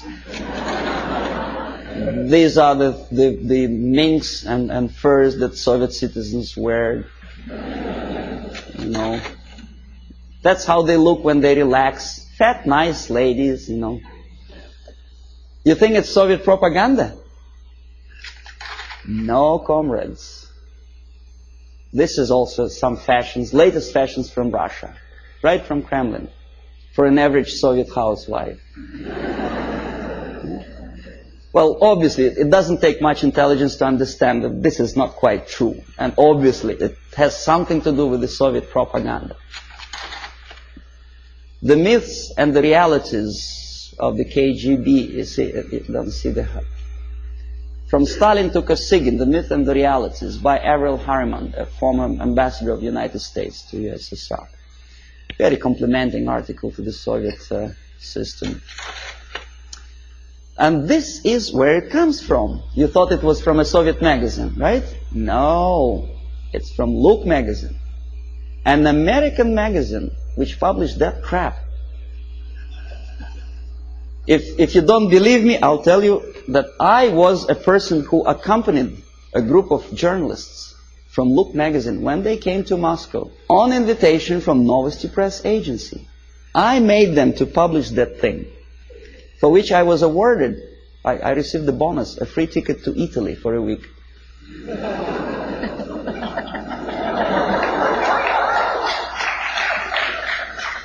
Now, this is look like sheer high-class idiocy, but unfortunately, this is exactly what happened. It didn't took me much effort to convince the Americans, to tell the American journalists from Look magazine, to bring back this magazine, to dedicate the whole issue to the glorious anniversary of Soviet Revolution. This is what you were reading in your American magazine. This is how an average American perceived the Soviet way of life. A happy Soviet citizens. This is what an average girl in Russia wears. This is what they eat and drink. This is how they build their apartment houses. And this is how they're fiercely patriotic. Amazing. Anyway, so I will explain you how it all happens. The last two pictures I will not comment. I want you simply to look close into these eyes.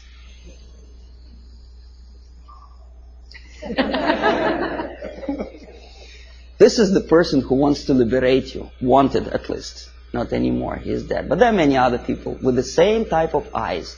If I were a deeply religious person, my answer to that picture would be, these are the eyes of a Satan.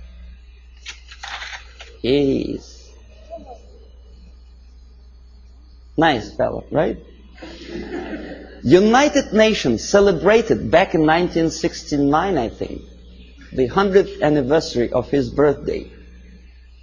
The greatest leader of mankind. God forbid us to have leaders like that. Well, that's all. So that.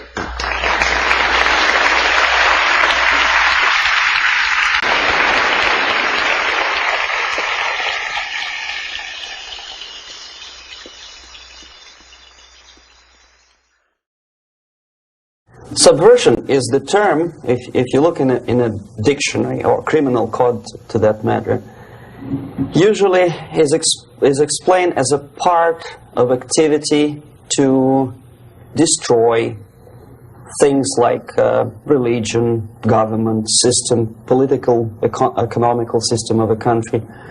And usually it's linked to espionage and such romantic things as blowing up bridges, sidetracking trains, cloak and dagger activity in Hollywood style.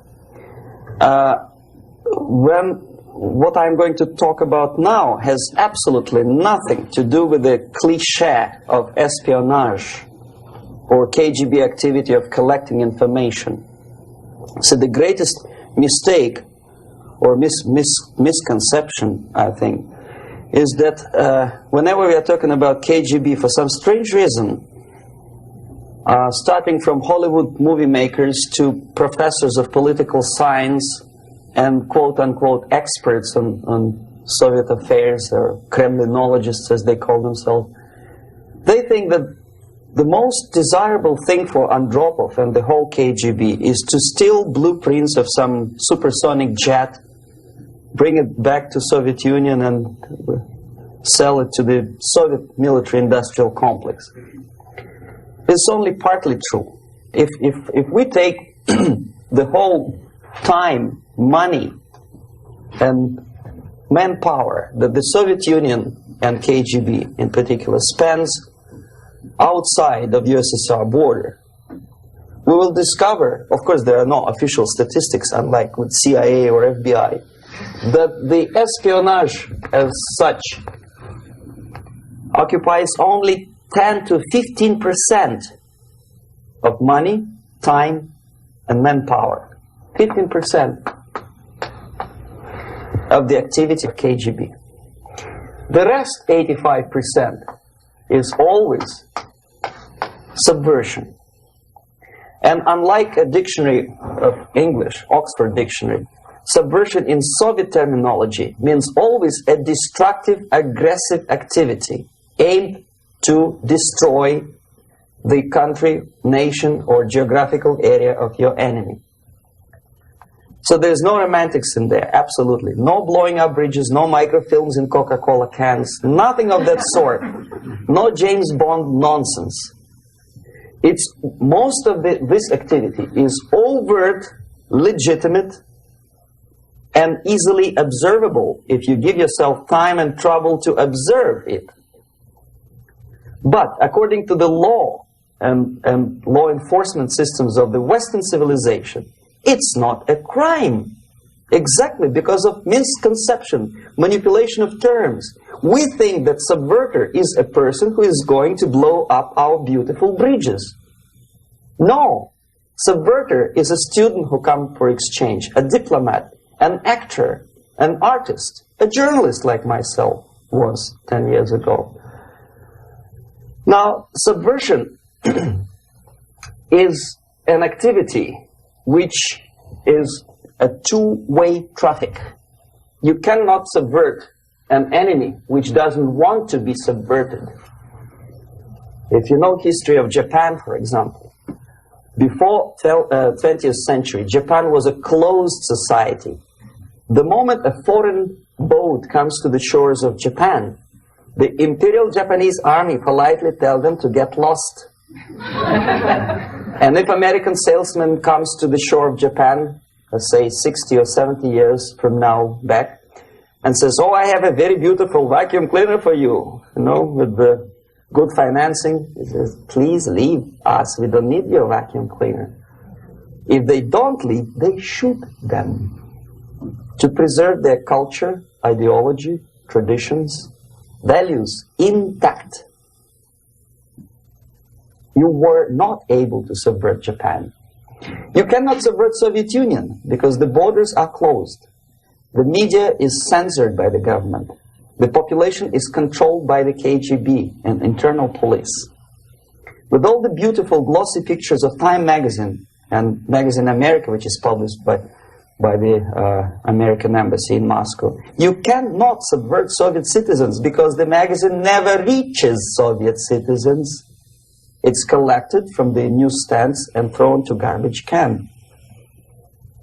Subversion can be only successful when the initiator, the actor, the agent of subversion has a responsive target. It's a two-way traffic. United States is a receptive target of subversion.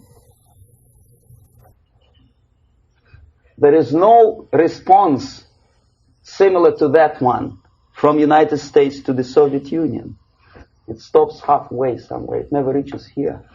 The theory of subversion goes all the way back 2,500 years ago. The first human being who formulated the tactics of subversion was a Chinese philosopher by the name of Sun Tzu.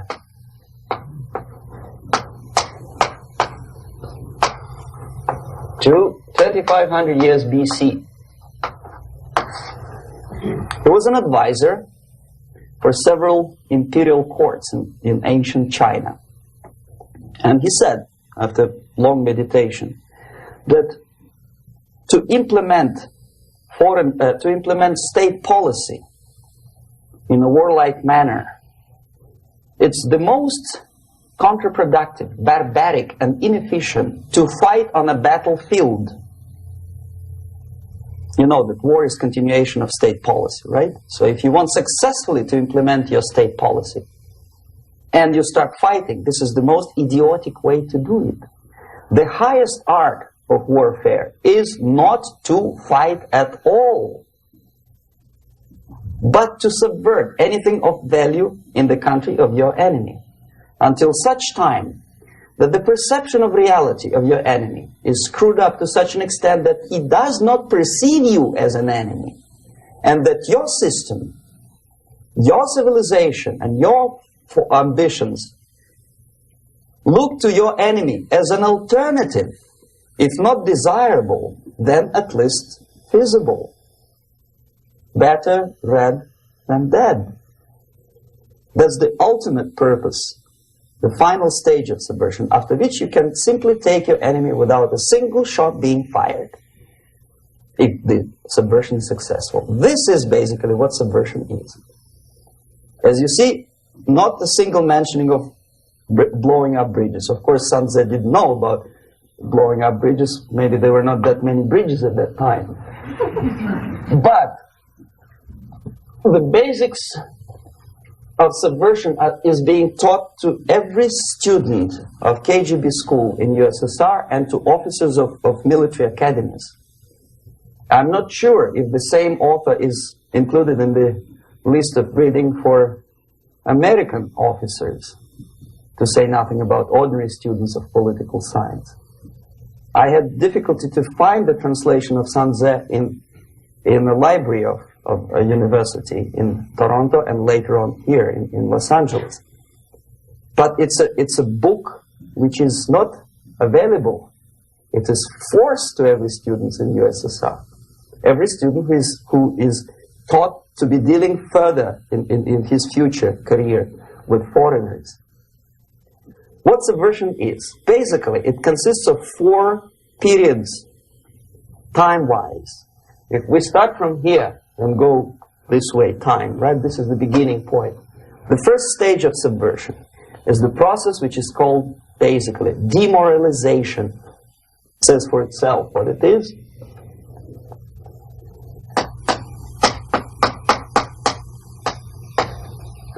It takes from, say, 15 to 20 years to demoralize a society. Why 15 or 20 years?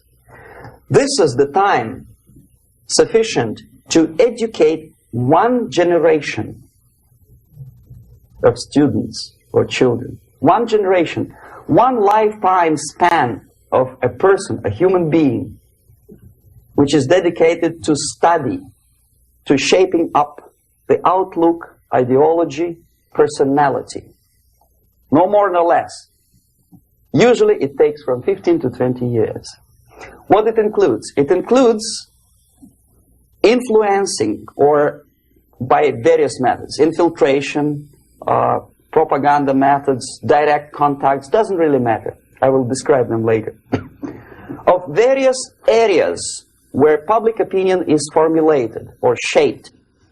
Religion, educational system, social life, administration, law enforcement system, military, of course, and labor and employer relations, economy. Okay? 5 areas. I will not write them down because we will not have enough space. Sometimes when I describe all the methods, students ask me question, are you sure this is the result of the Soviet influence? Not necessarily. You see, the tactic of subversion, about which I'm talking, is similar to the martial art, the Japanese martial art.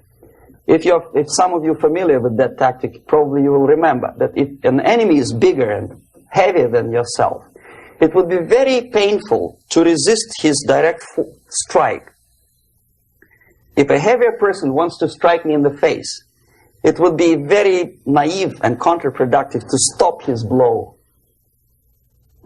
The Chinese and Japanese judo art tells us what to do.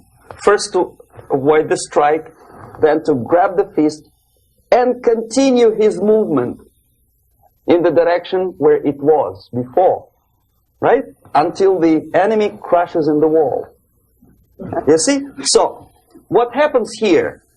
the target country obviously does something wrong, if it's a free democratic society, there are many different movements within the society.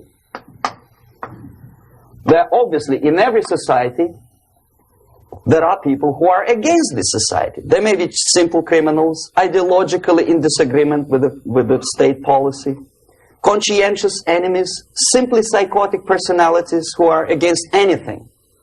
Right? And finally, there are a small group of agents of a foreign nation, bought, subverted, recruited. Right? The moment all these movements will be directed in one direction, right? This is the time to catch that movement and to continue it until the movement forces the whole society into collapse, into crisis, right? So that's exactly the martial art tactic. We don't stop an enemy. We let him go. We help him to go in the direction we want them to go. Okay? So, on the stage of demoralization, obviously there are tendencies in each society, in each country, which are going to opposite direction from the basic moral values and principles. To take advantage of these movements, to capitalize on them, is the main purpose of the originator of subversion. So we have religion, we have education, we have social life, we have power structure, we have labor relations, unions, and finally we have law and order. 1, 2, 3, 4, 5, 6. Okay? These are the areas of application of subversion. What it means exactly? In case of religion, destroy it, ridicule it, replace it with various sects, cults, which bring people's attention, faith, whether it is naive, primitive, doesn't really matter. As long as the basically accepted religious dogma is being slowly eroded and taken away from the supreme purpose of religion, to keep people in touch with the supreme being, that serves the purpose. Therefore, replace it, accepted, respected religious organizations with fake organizations. Distract people's attention from the real faith and attract them to various different faiths. Education. Distract them from learning something which is constructive, pragmatic, efficient. Instead of mathematics, physics, foreign languages, chemistry, teach them history of urban warfare, natural food, home economy, your sexuality, anything, as long as it takes you away. Okay? Social life. Replace traditionally established institutions and organizations with fake organizations. Take away the initiative from people. Take away the responsibility from naturally established links between individuals, group of individuals, and society at large, and replace them with artificially, bureaucratically controlled bodies. Instead of social life and friendship between neighbors, establish social workers institutions. People who are on payroll of whom? Society? No. Bureaucracy. The main concern of social workers is not your family, not you, not social relations between groups of people. The main concern is to get the paycheck from the government. What will be the result of their social work doesn't really matter. They can develop all kind of concepts to show to the government and to the people that they're useful. Okay. Away from the natural links. Power structure. Okay. The natural bodies of administration, which are traditionally either elected by people at large or appointed by elected leaders of society, are being actively substituted by artificial bodies. The bodies of people, groups of people, whom nobody elected. Never. As a matter of fact, most of the people don't like them at all, and yet they exist. One of such group is media. Who elected them? How come they have so much power? Almost monopolistic power on your mind. They can rape your mind. But who elected them? How come they have a nerve to decide what is good and what is bad for the elected by you, president, and his administration? Who the hell are they? Spiro Agnew, who was hated by the liberal left, called them a bunch of enfeebled snobs. And that's exactly what they are. They think they know. They don't. The level of mediocrity. In a big establishment like New York Times, Los Angeles Times, major television network, you don't have to be excellent journalist. You have to be exactly a mediocre journalist. That's easier to survive. There's no competition anymore. You have your good, nice income, $100,000 a year. That's it. Whether you are better or worse doesn't really matter anymore. As soon as you're smiling to the camera and do your job. That's it. No more competition. Power structure slowly is eroded by the bodies and groups of people who do not have neither qualification nor the will of people to keep them in power, and yet they do have power. Okay. Together with that, there is another process. Law enforcement, law and order organization and structure is being eroded.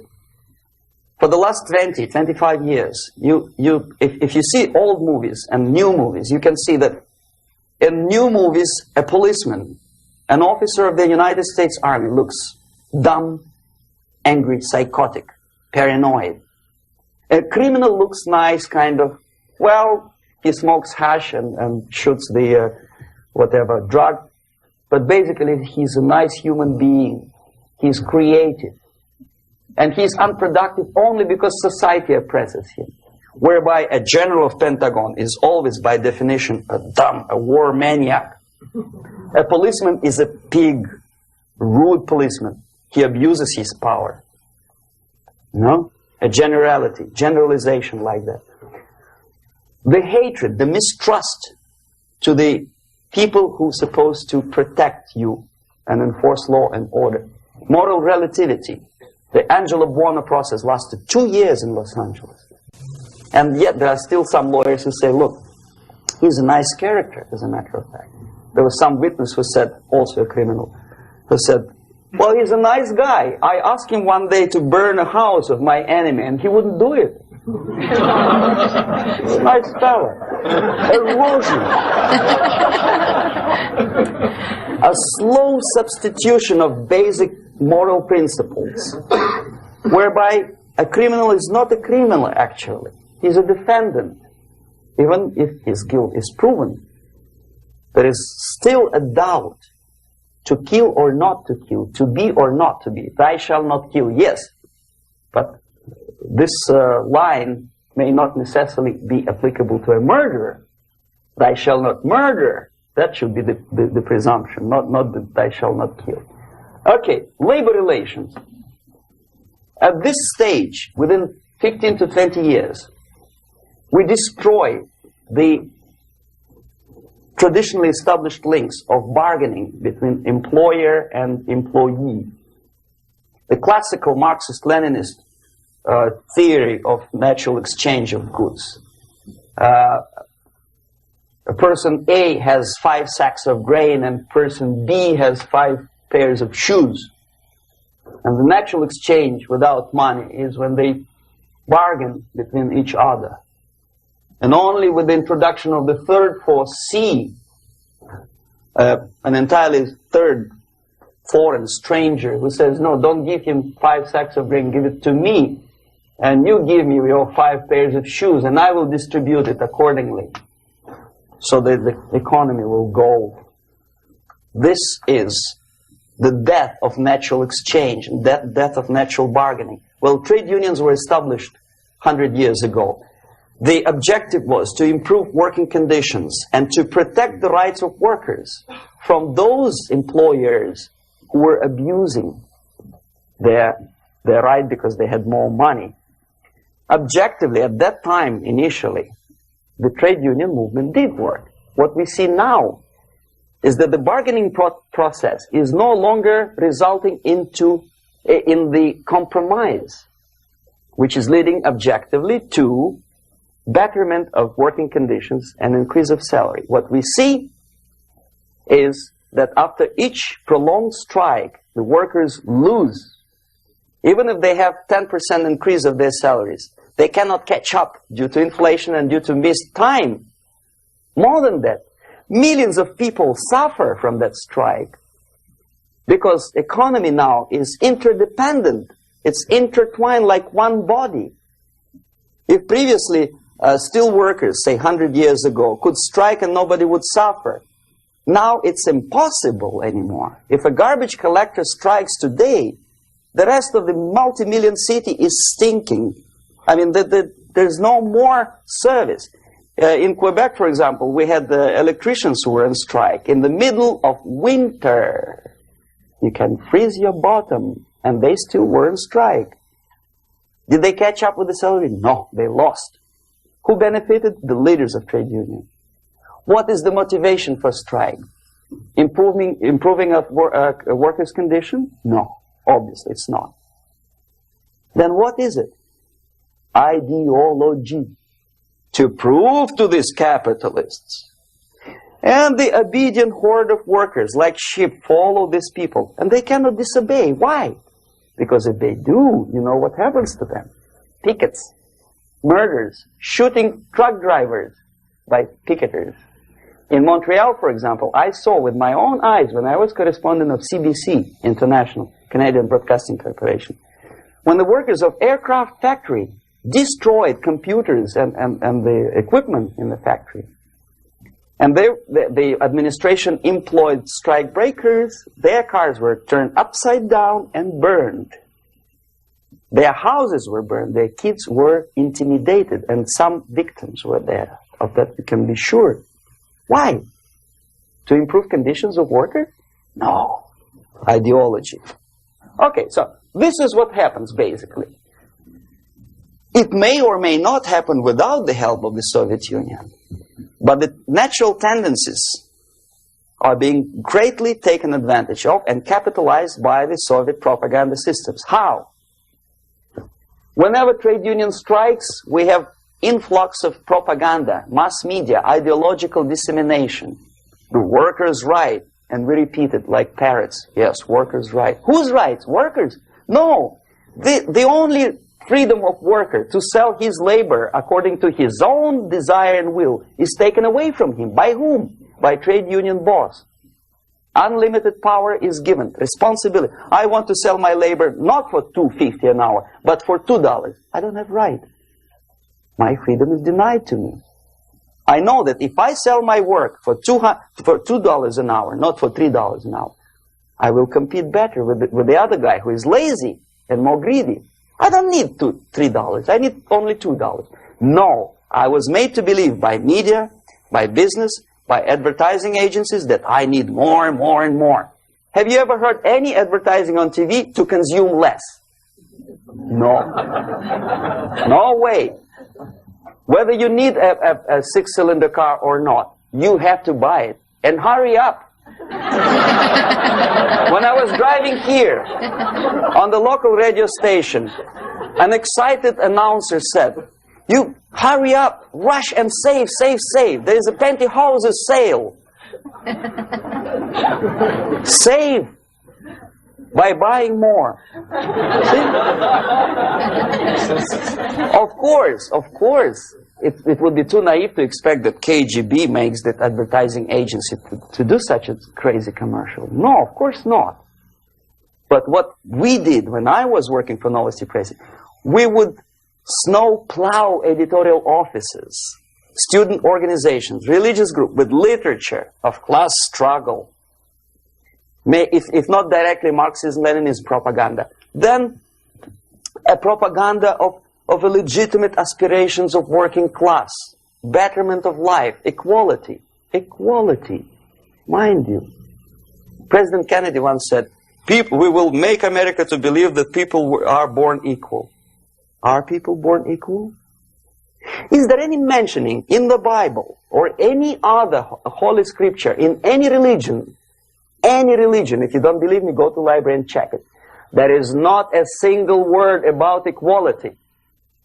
Just the opposite. By your deeds, God will judge you. What you do is important. The merit of your personality. You cannot legislate equality. If you want to be equal, you have to be equal. You have to deserve it. And yet we build our society on the principle of equality. We say people are equal. We know it is false. It's a lie. Some people are tall and stupid. Others are short, bold, and clever.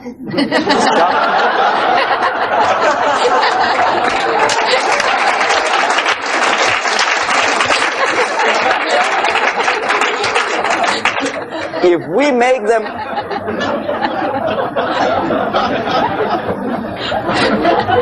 make them equal by force,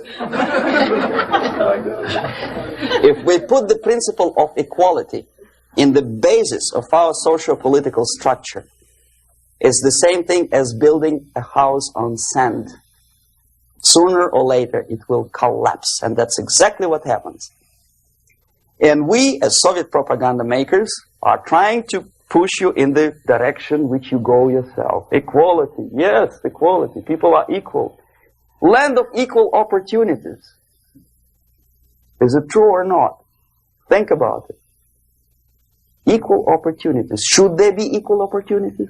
For me, and for a lazy bastard who comes here from some other country and immediately registers as a welfare recipient, benefits? I never received a single dollar. No, sorry, I did receive once. But I never applied for welfare. For the 13 years, I took any job. Security guard, journalist, taxi driver, anything. Well, I was restless, but some people don't like it. They immediately. So why should we have equal opportunities? Why? The equal opportunity to excel. Equal opportunity in equal circumstances, yes, but we know people are different. To excel, yes, provided we reach the same level of excellency, perfection, which is hypothetical, distant future. Yes, maybe. But we know perfectly well that even with the best intentions, people could not be equal. Why should we have equality in the, say, legal system? Myself, I'm considering myself a law-abiding citizen, and a person who comes here to rob and shoot, say, the United States administration under Carter, imported thousands of Cuban criminals. They were non-criminals, yet they were accepted. Do you think it's fair if myself and my wife from Philippines, who work like a, excuse me, horse, as a lab technician in the hospital, should have the same rights as a criminal from Cuba? Why? And yet we repeat as parrots, equality, equality, equality. And the Soviet propaganda system helps us to believe that equality is something which is desirable. Democracy, as it was established by fathers of this country, of this system in the last century, is not equality. It's the system where different people, unequal people, have a chance to survive and help each other in constant competition, in constant perfection. Not inequality, which is superimposed from a godfather or a nice person in Washington, D.C. And the absolute equality exists in Soviet Union, quote-unquote equality. Everybody is equal in dirt, except some people are more equal than the others in Politburo. So, the moment you bring a country to the point of almost total demoralization, when nothing works anymore, when you are not sure whether it is right or wrong, good and bad, but there's no division between evil and good, when even the leaders of church sometimes say, well, violence for the sake of justice, especially social justice, is justified in countries like Nicaragua, El Salvador, well, maybe Rhodesia, and we listen to them and say, yeah, probably it's true. Is it true? No, it is not true. Violence is not justified, especially for the sake of quote-unquote social justice introduced by Marxist-Leninists. That is my former colleague from Novosti Press Agency. Okay, so we reached that point. The next step is destabilization.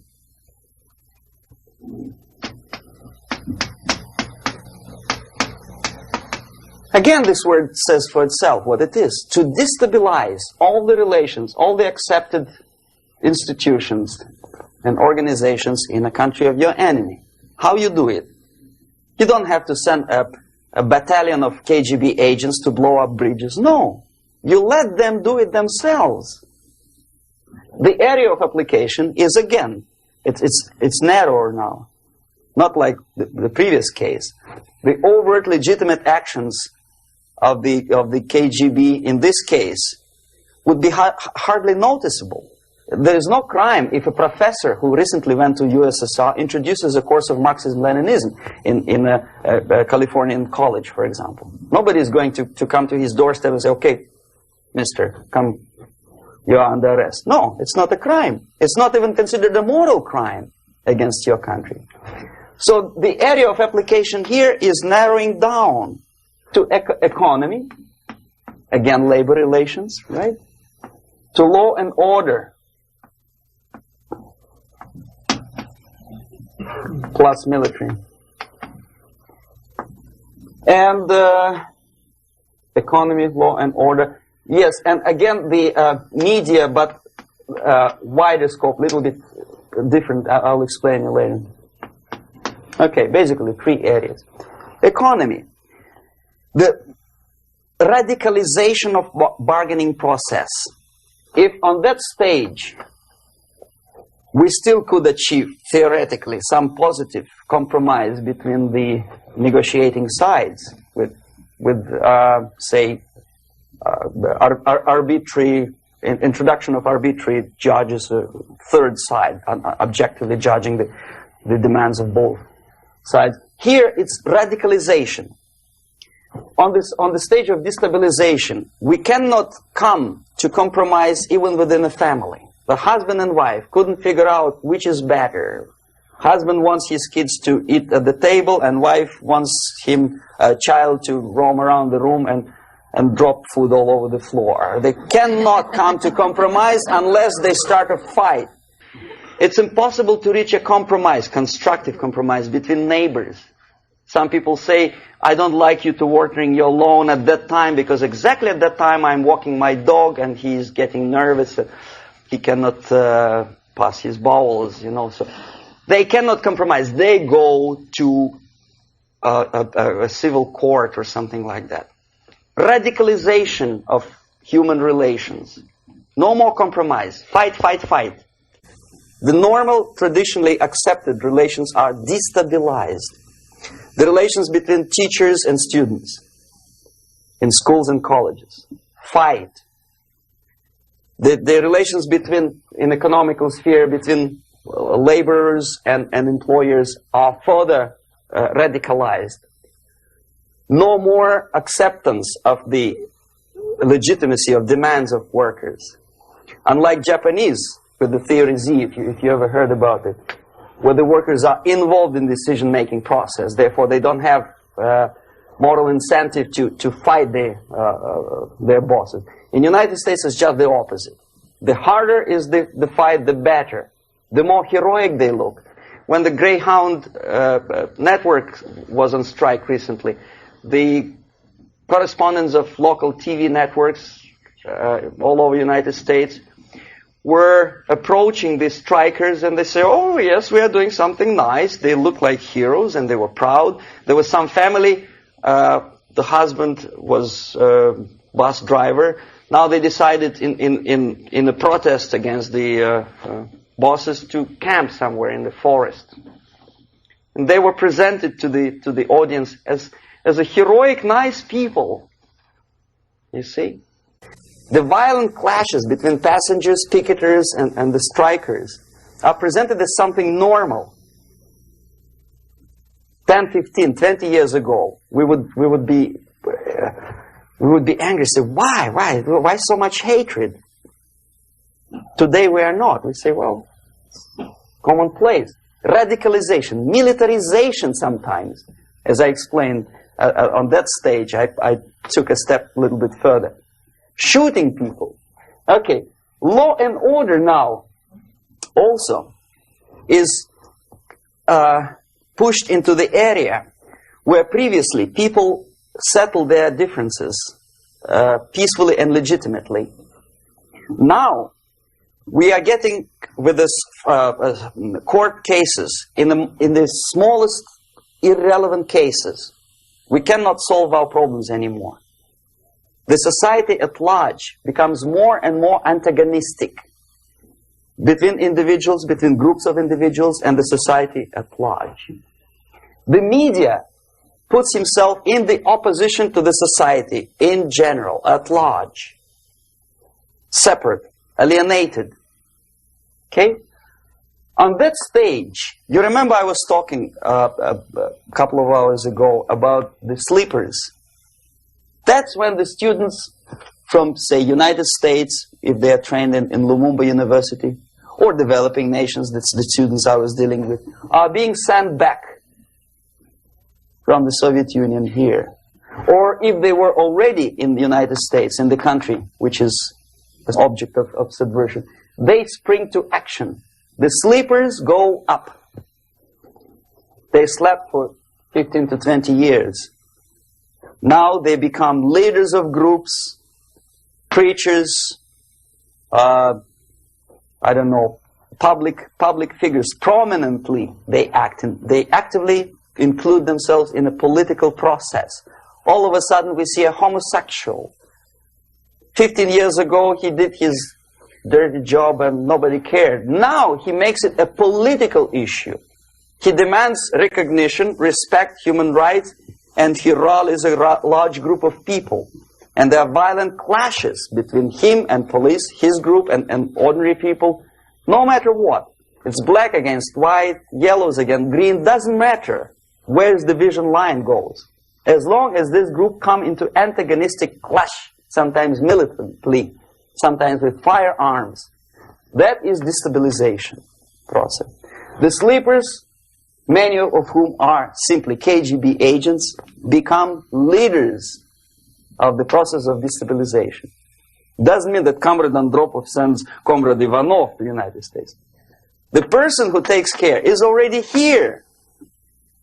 He is a respected citizen of the United States. Sometimes he gets money from various foundations for his legitimate struggle for, I don't know, human rights, women rights, kid lib, prison lib, whatever. There are sympathetic Americans who donate their money to him. This stabilization process usually leads directly to the process of crisis. In case of developing nations, that's the area where I was active. The process starts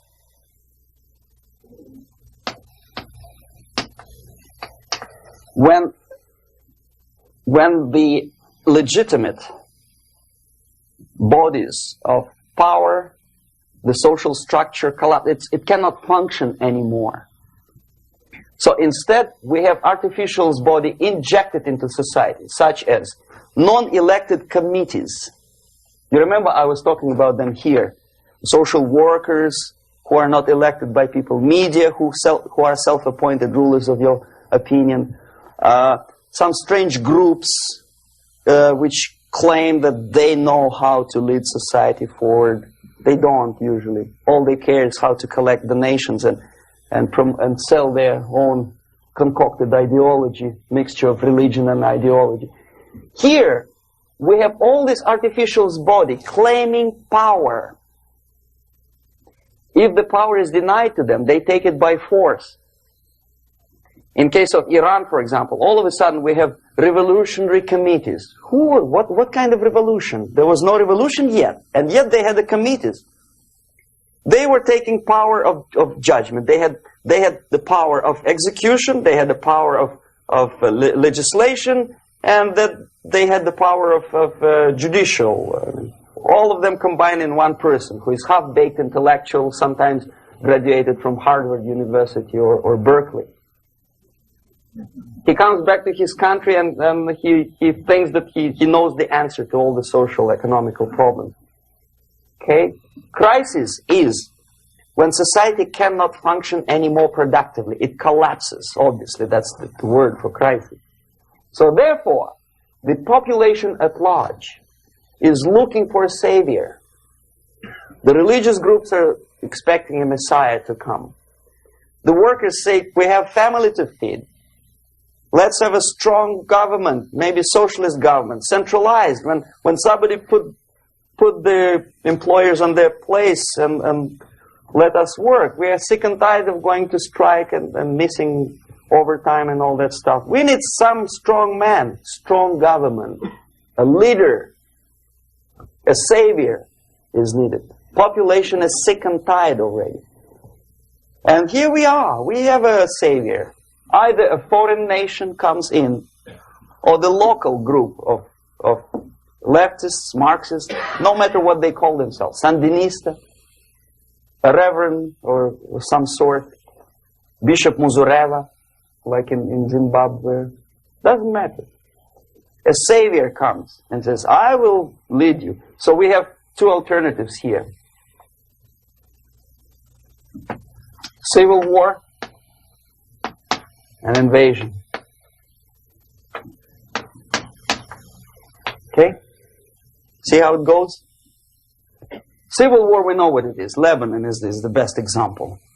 The civil war, which was artificially implanted in Lebanon by injection of force of PLO, Palestinian Liberation Organization. Invasion we had in many other countries like Afghanistan, name any East European country, it was invaded by the Soviet army. But the result is the same. The next stage is normalization. Normalization is a very ironic word, of course. It is borrowed from 1968 situation in Czechoslovakia, when the Soviet propaganda and after them New York Times declared the country is normalized. The tanks moved into Prague, so there is no more Prague Spring, there is no more violence. Normalization. At that stage, the self-appointed rulers of the society don't need any revolution anymore. They don't need any radicalism anymore. So this is the reverse from destabilization. Basically, it is stabilizing the country by force. So all the sleepers and activists and social workers and liberals and homosexuals and professors and Marxists and Leninists are being eliminated physically sometimes. They've done their job already. Okay? They are not needed anymore. The new rulers need stability to exploit the nation, to exploit the country, to take advantages of the victory. Okay? So no more revolutionaries, please. And that's exactly what happens in a number of countries. You remember Bangladesh? This is the crisis in which I was instrumental. First they had Mujibur Rahman. In 1971, he was the leader of People's Party, Awami League, with mustache like Stalin. He was in Russia many times. In 5 years, he was shot by his former colleagues, Marxists. He fulfilled his function. In Afghanistan, it happened 3 times. First there was Taraki, then there was Amin, now there's Babrak Karmal. They killed each other successively, one after another. The moment he fulfills his duty, the first one demoralized country, the second destabilized, the third one brought it to crisis. Goodbye, comrades. Babrak Karmal comes from Moscow and put into the seat of power. Same thing happened in Grenada recently. Maurice Bishop, Marxist, was killed by Austin, what's his name, General something, who was also a Marxist. Right? So no more revolutions, please. Normalization now. From now on, no more strikes, no more homosexuals, no more women lib, no more kid lib, no more lib, period. Good, solid, democratic, proletarian freedom. That's it. Now, to reverse this process takes enormous effort. When today, United States had to invade Grenada to reverse the process of subversion. Some people say, boy, this is not good, it's not kosher to invade the beautiful country, island of Grenada. Well, why didn't you stop the process here, when Grenada was just approached by leftists? Why not to prevent Maurice Bishop to come in power in the first place? Did Grenadians want him? Very questionable. They didn't know who was Maurice Bishop in the first place. He came to power by coup d'etat himself. Okay? No, we let the situation develop further and further and further until the crisis and normalization very soon. And then the United States decided to invade country, discovering that the country was absolutely a military base for the Soviet Union. Of course it's a drastic measure. Of course it's a pity that Marine Corps had to lose, what, 17 lives. Very bad. Why not to stop the process before it comes to crisis? Oh no, intellectuals will not let you. It's interference into domestic affairs. They are very careful not to let American administration to interfere in domestic affairs of Latin American countries. They don't mind Soviet Union interfere in these affairs. Okay. So to reverse this process from here, it takes only and always military force. No other force on earth can reverse this process at this point. At this point, it does not take military invasion of the United States Army. It takes strong action, like in Chile. A CIA covert involvement to prevent the savior from outside to come into power and to stabilize country before it erupts into civil war. Okay? Support the right-wing conservative forces. By money, by crooks or love, doesn't matter. Stabilize the country. Don't let the crisis develop into civil war or invasion. Oh no, your liberals will say it's against the law. The Congress will not appropriate money for covert actions of CIA. Why not? Should we wait till the normalization come and Soviet tanks land in Los Angeles airport? Now, at that point, at the point of destabilization, also the process could be reversed.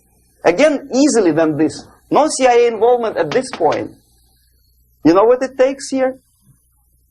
Restriction of some liberties for small groups which are self-declared enemies of the society. As simple as that. Oh no, the media and liberals will tell you this is against the American Constitution. How can we, by force, deny the civil rights to criminals, for example? It's not good. Okay? So we allow them to. Okay, if you allow the criminals to have civil rights, go on and bring the country to the crisis. This is a bloodless way to do. Curb the rights. I mean, not to put them in prison. No, I'm not talking about putting all the gays from San Francisco in the concentration camp. Do not allow them to take political force. Do not elect them to the seats of power, whether it is municipality level, state level, or federal level. It has to be beaten in the heads of American voters that a person like that in the seats of power is an enemy. Do not be afraid of this word. It is an enemy. If he is not an enemy here, he will be here. Later on, he will be shot, of course. But at this point, he is an enemy. Okay? You are doing great service by denying him a right to capitalize on his own crazy ideas and become a powerful man, a man who uses the seat of power. Restriction of certain freedoms and permissiveness at that point would prevent sliding into crisis and probably will return the process of destabilization. To curb unlimited power, monopolistic power of trade unions, here, at that point, would save economy from collapsing. To introduce a law to stop private companies of raping public opinion's mind in the direction of consumerism. No company must have a right to force you into buying more unless you want it. There must be a law You want to advertise your car? Okay. But not a single mentioning of buying it now and saving money. It must be against the law to force people to consume more. Self-restraint. Previously, before this process started, the self-restraint was a business of church, religion. Because our preachers, the fathers of church, would tell us, material values are good, but it's not the prime function of human being. Because you have to live with something. Obviously, the design for our life is not to consume more deodorants. There must be something greater. If such a complicated instrument as human body was created, obviously there must be some higher purpose for that. And it's very easy to avoid destabilization by denying the greedy companies one little freedom, one little liberty, forcing you into turning yourself into processors of unwanted products and goods. They turn you into machines, like the worm who there's inlet and outlet. So, and how long an average appliance lasts these days? Less than a year. Why? Where's workmanship? Oh, we want you to buy more. Okay. Destabilization process could be easily overcome if, as I say, the society, by its own will or after persuasion by the leaders, will come to the idea of self-restraint. It's so hard, we want to consume more, but you have to. Unless you will come to this stage, when, as we say in Russia, if Sahara Desert ever becomes a communist state, there will be shortage of sand. So you have to curb your... You have to curb your expectations at this point before it's too late. But no, we don't want to do it. Demoralization process. Again, it's the easiest thing to reverse. First of all, by restricting import of propaganda. The easiest thing to do. Unlimited, unrestrained import of Soviet literature, Soviet journalists. Giving Soviet propaganda and ideological agitators equal time on American TV network. It has to be stopped. And it's easy. They won't be offended, mind you. As a matter of fact, they will respect America more. But when my former colleague Vladimir Posner appears on Nightline and Ted Koppel asks him, well, Vladimir, what do you think about this? And what can he think? He is an instrument of propaganda. He thinks what Comrade Andropov tells him to think. He's just a nice, articulate mouthpiece of the Soviet subversion system. And Ted Koppel makes you believe that my friend Vladimir Posner thinks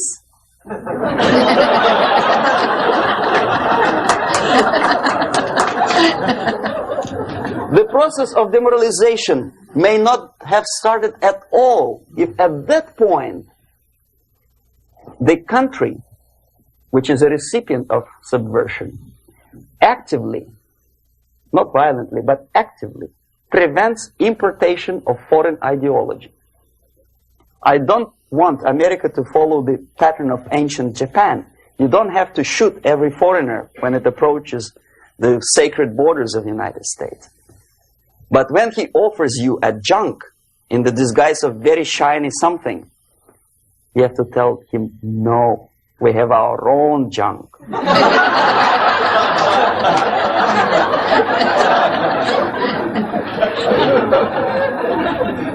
If at that point the society is strong, brave, and conscientious enough to stop importation of ideas which are foreign,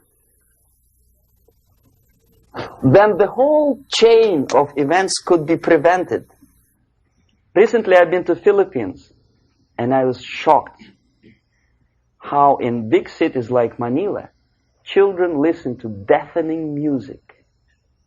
A melodious nation with long traditions of good, nice ethnic music introduced by Spanish long time ago, maybe 2 centuries, 3 centuries ago, I don't remember how long.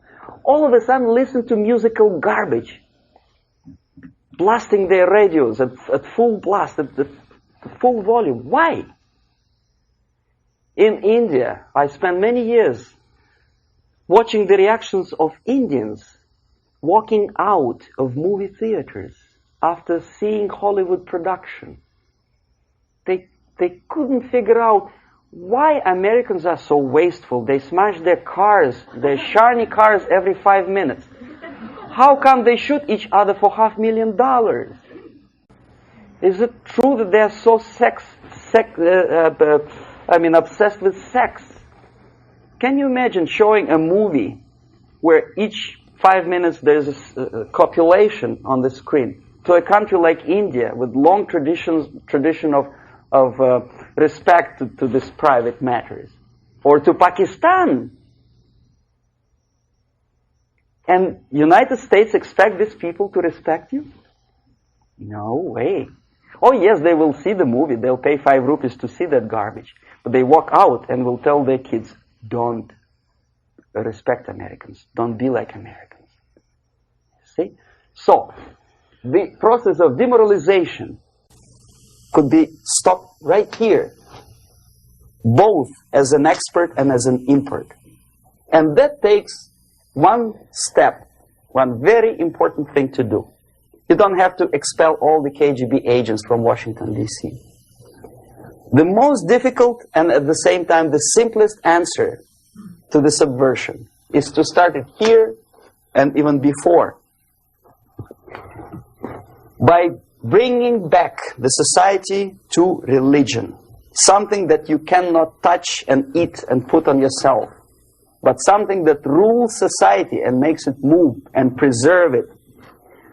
A Soviet scientist, Shafarevich, who has nothing to do with religion, he is a computer scientist, did a very intensive research on the history of socialist countries. He calls socialist or communist any country with a centralized economy and a pyramidal style of power structure.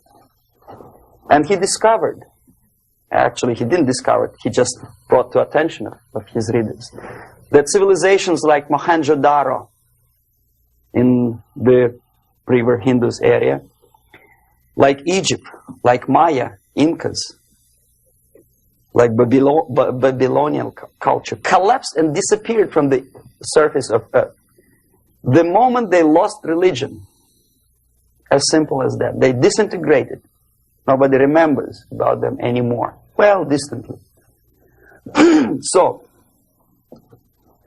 the ideas are moving society and keeping mankind as society of human beings, intelligent, moral agents of God. The facts, the truth, the exact knowledge may not. All the sophisticated technology and computers will not prevent society from disintegrating and eventually dying out.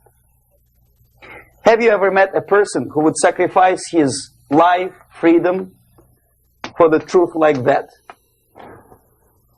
This is truth.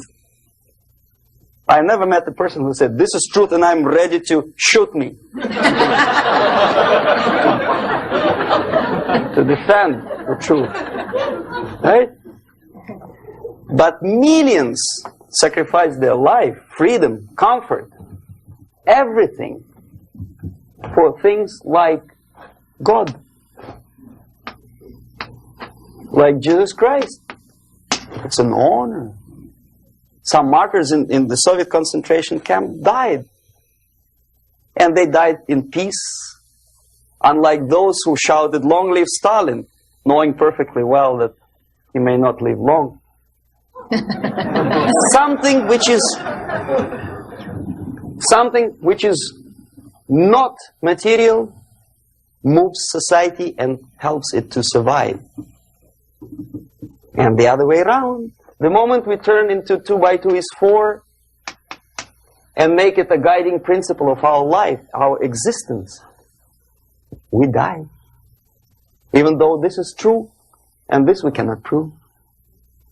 We only can feel and have faith in it. So the answer to ideological subversion, strangely enough, is very simple.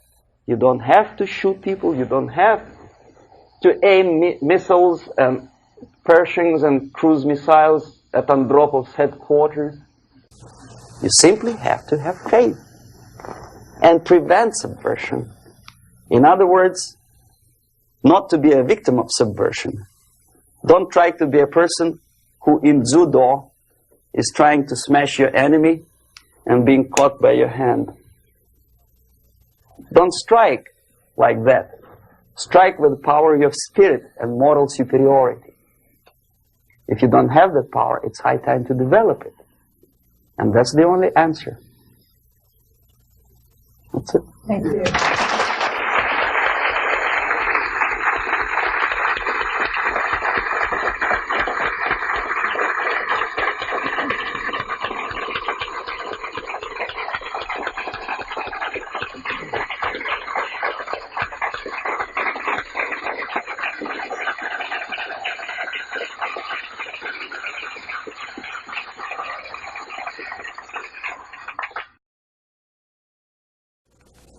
Can you describe how a concept is formulated, turned into propaganda, and then ends up on someone's bumper sticker or in a newspaper? What's the step-by-step process?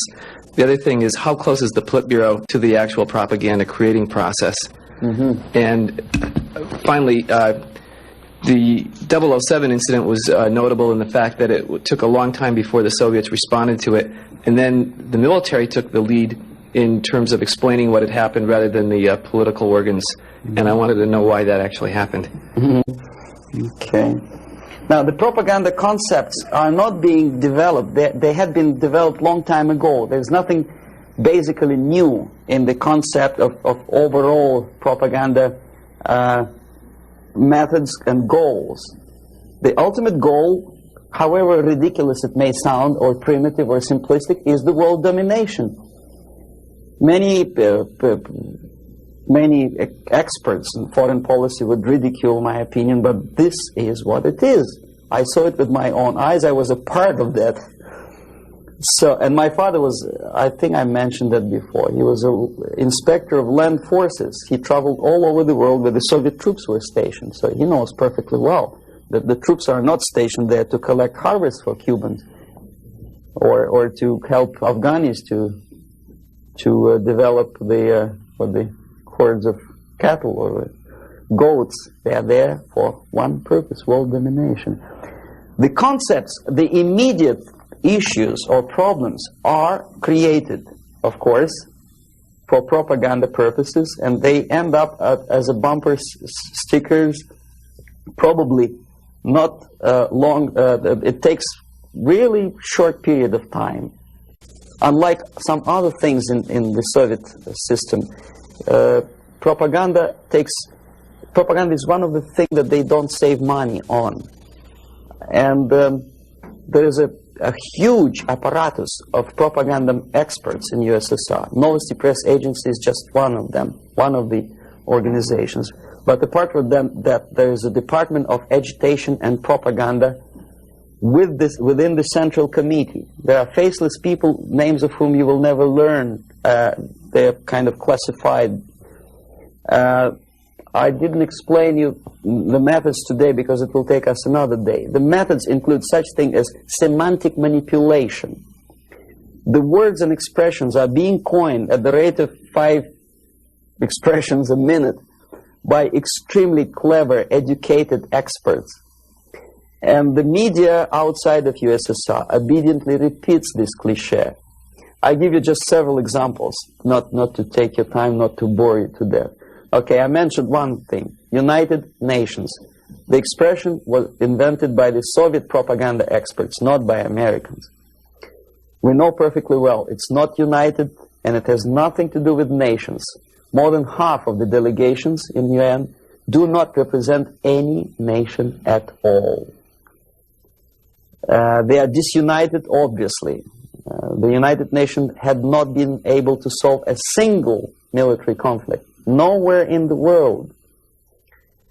They provoked war, yes, they took part in wars, but they didn't prevent expansion of communism, or they did not prevent a single war anywhere.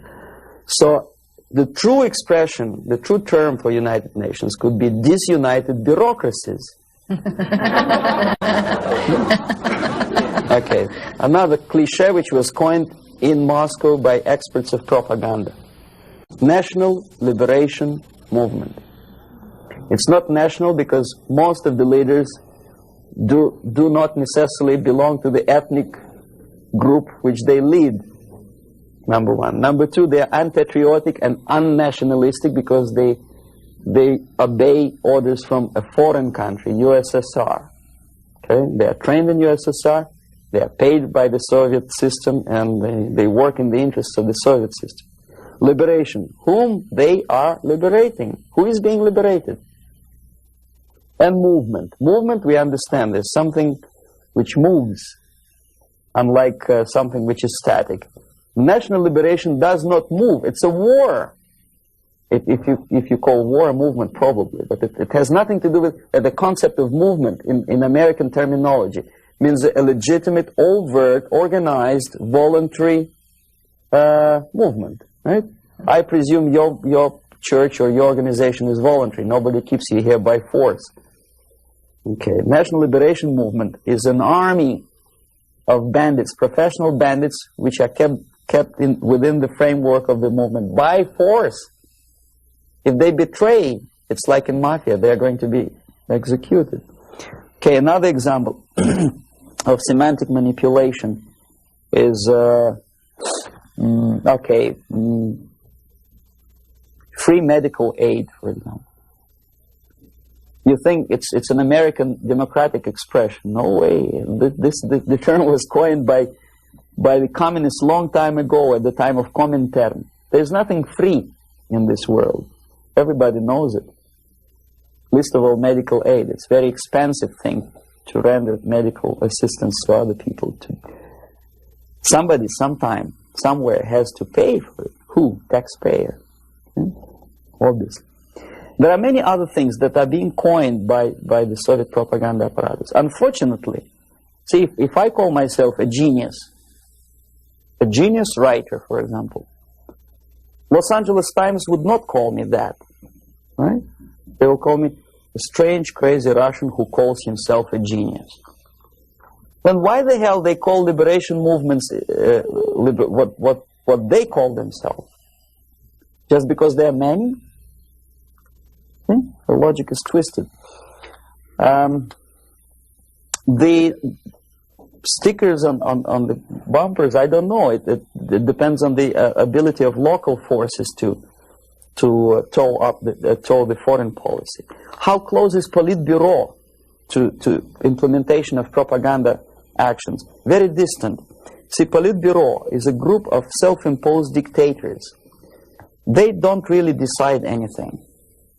The only objective of their existence and their life and their struggle is to stay in power. Unlike American politician who has two objectives. First, to be elected, and second, to be re-elected. The Soviet politician doesn't have the first objective. He does not have to be elected. He just makes his way in the party structure all the way up. The election doesn't bother him at all. So the only purpose of his life is to stay where he is and don't rock the boat. They don't make decisions. The decision-making level are the faceless group of experts, as I tried to explain to you. And the Politburo gives only the basic directions, what to be done, and the obedient servants of the highest caliber intellectuals are dutifully developing these things. Some independently thinking progressive academics in the United States think that come socialism they will be able to preserve their integrity and independence. It's wishful thinking. They will become obedient servants of the system that they are trying to force upon you. The Korean airliner incident, from my viewpoint, is not an incident at all. I believe it's a carefully planned and premeditated provocation I'm not sure whether they did it. They killed 268 people just to get rid of Larry McDonald, but it's feasible. I wouldn't be surprised if they killed more than 60 million of their own men just to implement rotten ideas of Marx and Engels. You know, what would 268 people matter? Second, it is not a military blunder, and the order was not given by military. Never a single military officer of the highest caliber will take responsibility to shoot a civilian airliner. My father was an officer of general staff of the Soviet Army. I know perfectly well what I'm talking about. No officer would take responsibility. He'll be shot tomorrow. Are you kidding? The order was given by a civilian, by party apparatchik of the highest caliber, and I wouldn't be surprised it was Andropov. In any case, Andropov knew perfectly well what went on. The Soviet power structure resembles a triangle, unlike a love triangle in real life drama. It's a hate triangle. The seats of power are party, Communist Party, elite, of course, not the rank and file party, but the top of the pyramid. The KGB and the military, they hate each other, and each of them hate the other two. The most powerful is the party. This is the real power. The army and the KGB supposedly are servants of the party and the tools, the instruments of their power. But in fact, sometimes they are the power themselves. Andropov belongs to the most hated triangle, the KGB. My father hated KGB because he was military. Both of them, KGB and military, hate the party. Why? Because unlike in the United States, the party is the most adventuristic people. They want to invade countries. They give the orders for all kinds of adventures outside of USSR borders. They know perfectly well that comes war, they will go to bunkers and eat caviar and enjoy life, whereby military will burn in flames of nuclear war. Marshal Grechko was against invasion into Czechoslovakia because he knew that he will have to demoralize his army. And the first two divisions, after facing the reality and seeing that Czechoslovakia is not being invaded by Americans, will get corrupted. So you have to replace them with other two divisions. And if you stay long enough, you will corrupt the whole Soviet army. He said, no, don't invade Czechoslovakia.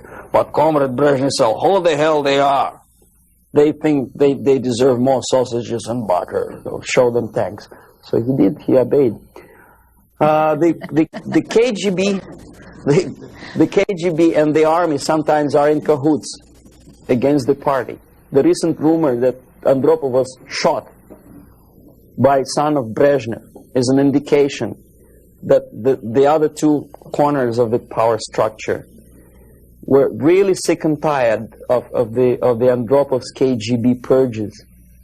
You know, there were purges. Many people lost their jobs, and some were arrested, and some committed suicide in the span of some 10 months since Andropov was sentenced to power. So that gives you an idea of the Korean airliner incident is premeditated provocation to create an international tension, because the only power on earth which is interested in provoking conflicts and preserving tension is the Soviet junta. That's the only justification of them being in power. If there is no enemy outside, they have to create him. If there is no war, they have to provoke it, to scare the hell out of taxpayers inside, and to keep themselves in power. There are so many theories. One of them is expressed by, I wouldn't say a friend of mine, but I know him. There's another defector, Nikolai Khokhlov, who defected long time before I even joined KGB. He was also a KGB in Western Europe. Now he teaches psychology in one of California universities. He thinks that the Soviet Union developed an ESP, would you believe it, system of influencing the perception and minds of people.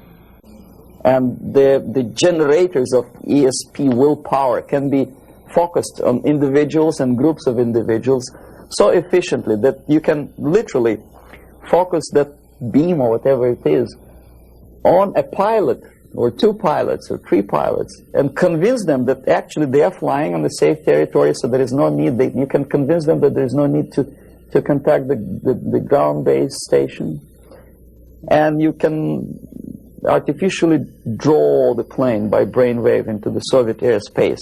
Whether it is true or not, I don't know. But I know one thing, that when I was a student and I graduated from Oriental Studies Institute, one of my friends, he was an extremely intelligent Jewish boy. He graduated from the mathematical department of Moscow State University. After 3 years, I returned from India for vacation, and I met him in the during the reception at the Academy of Science, and I said, "What are you doing here?" He said, "I'm working in a secret research bureau." You know, the secret, which means basically defense industry, they don't have addresses, they have post box numbers. And I say, is it that much secret that you cannot tell me what you research? He said, "You wouldn't believe me, brain waves." And I never saw him again. ESP, which officially in the Soviet media is described as a pseudoscience and decadent capitalist gimmick to sidetrack the minds of proletariat from the real issues of class struggle. But obviously KGB takes seriously that pseudoscience.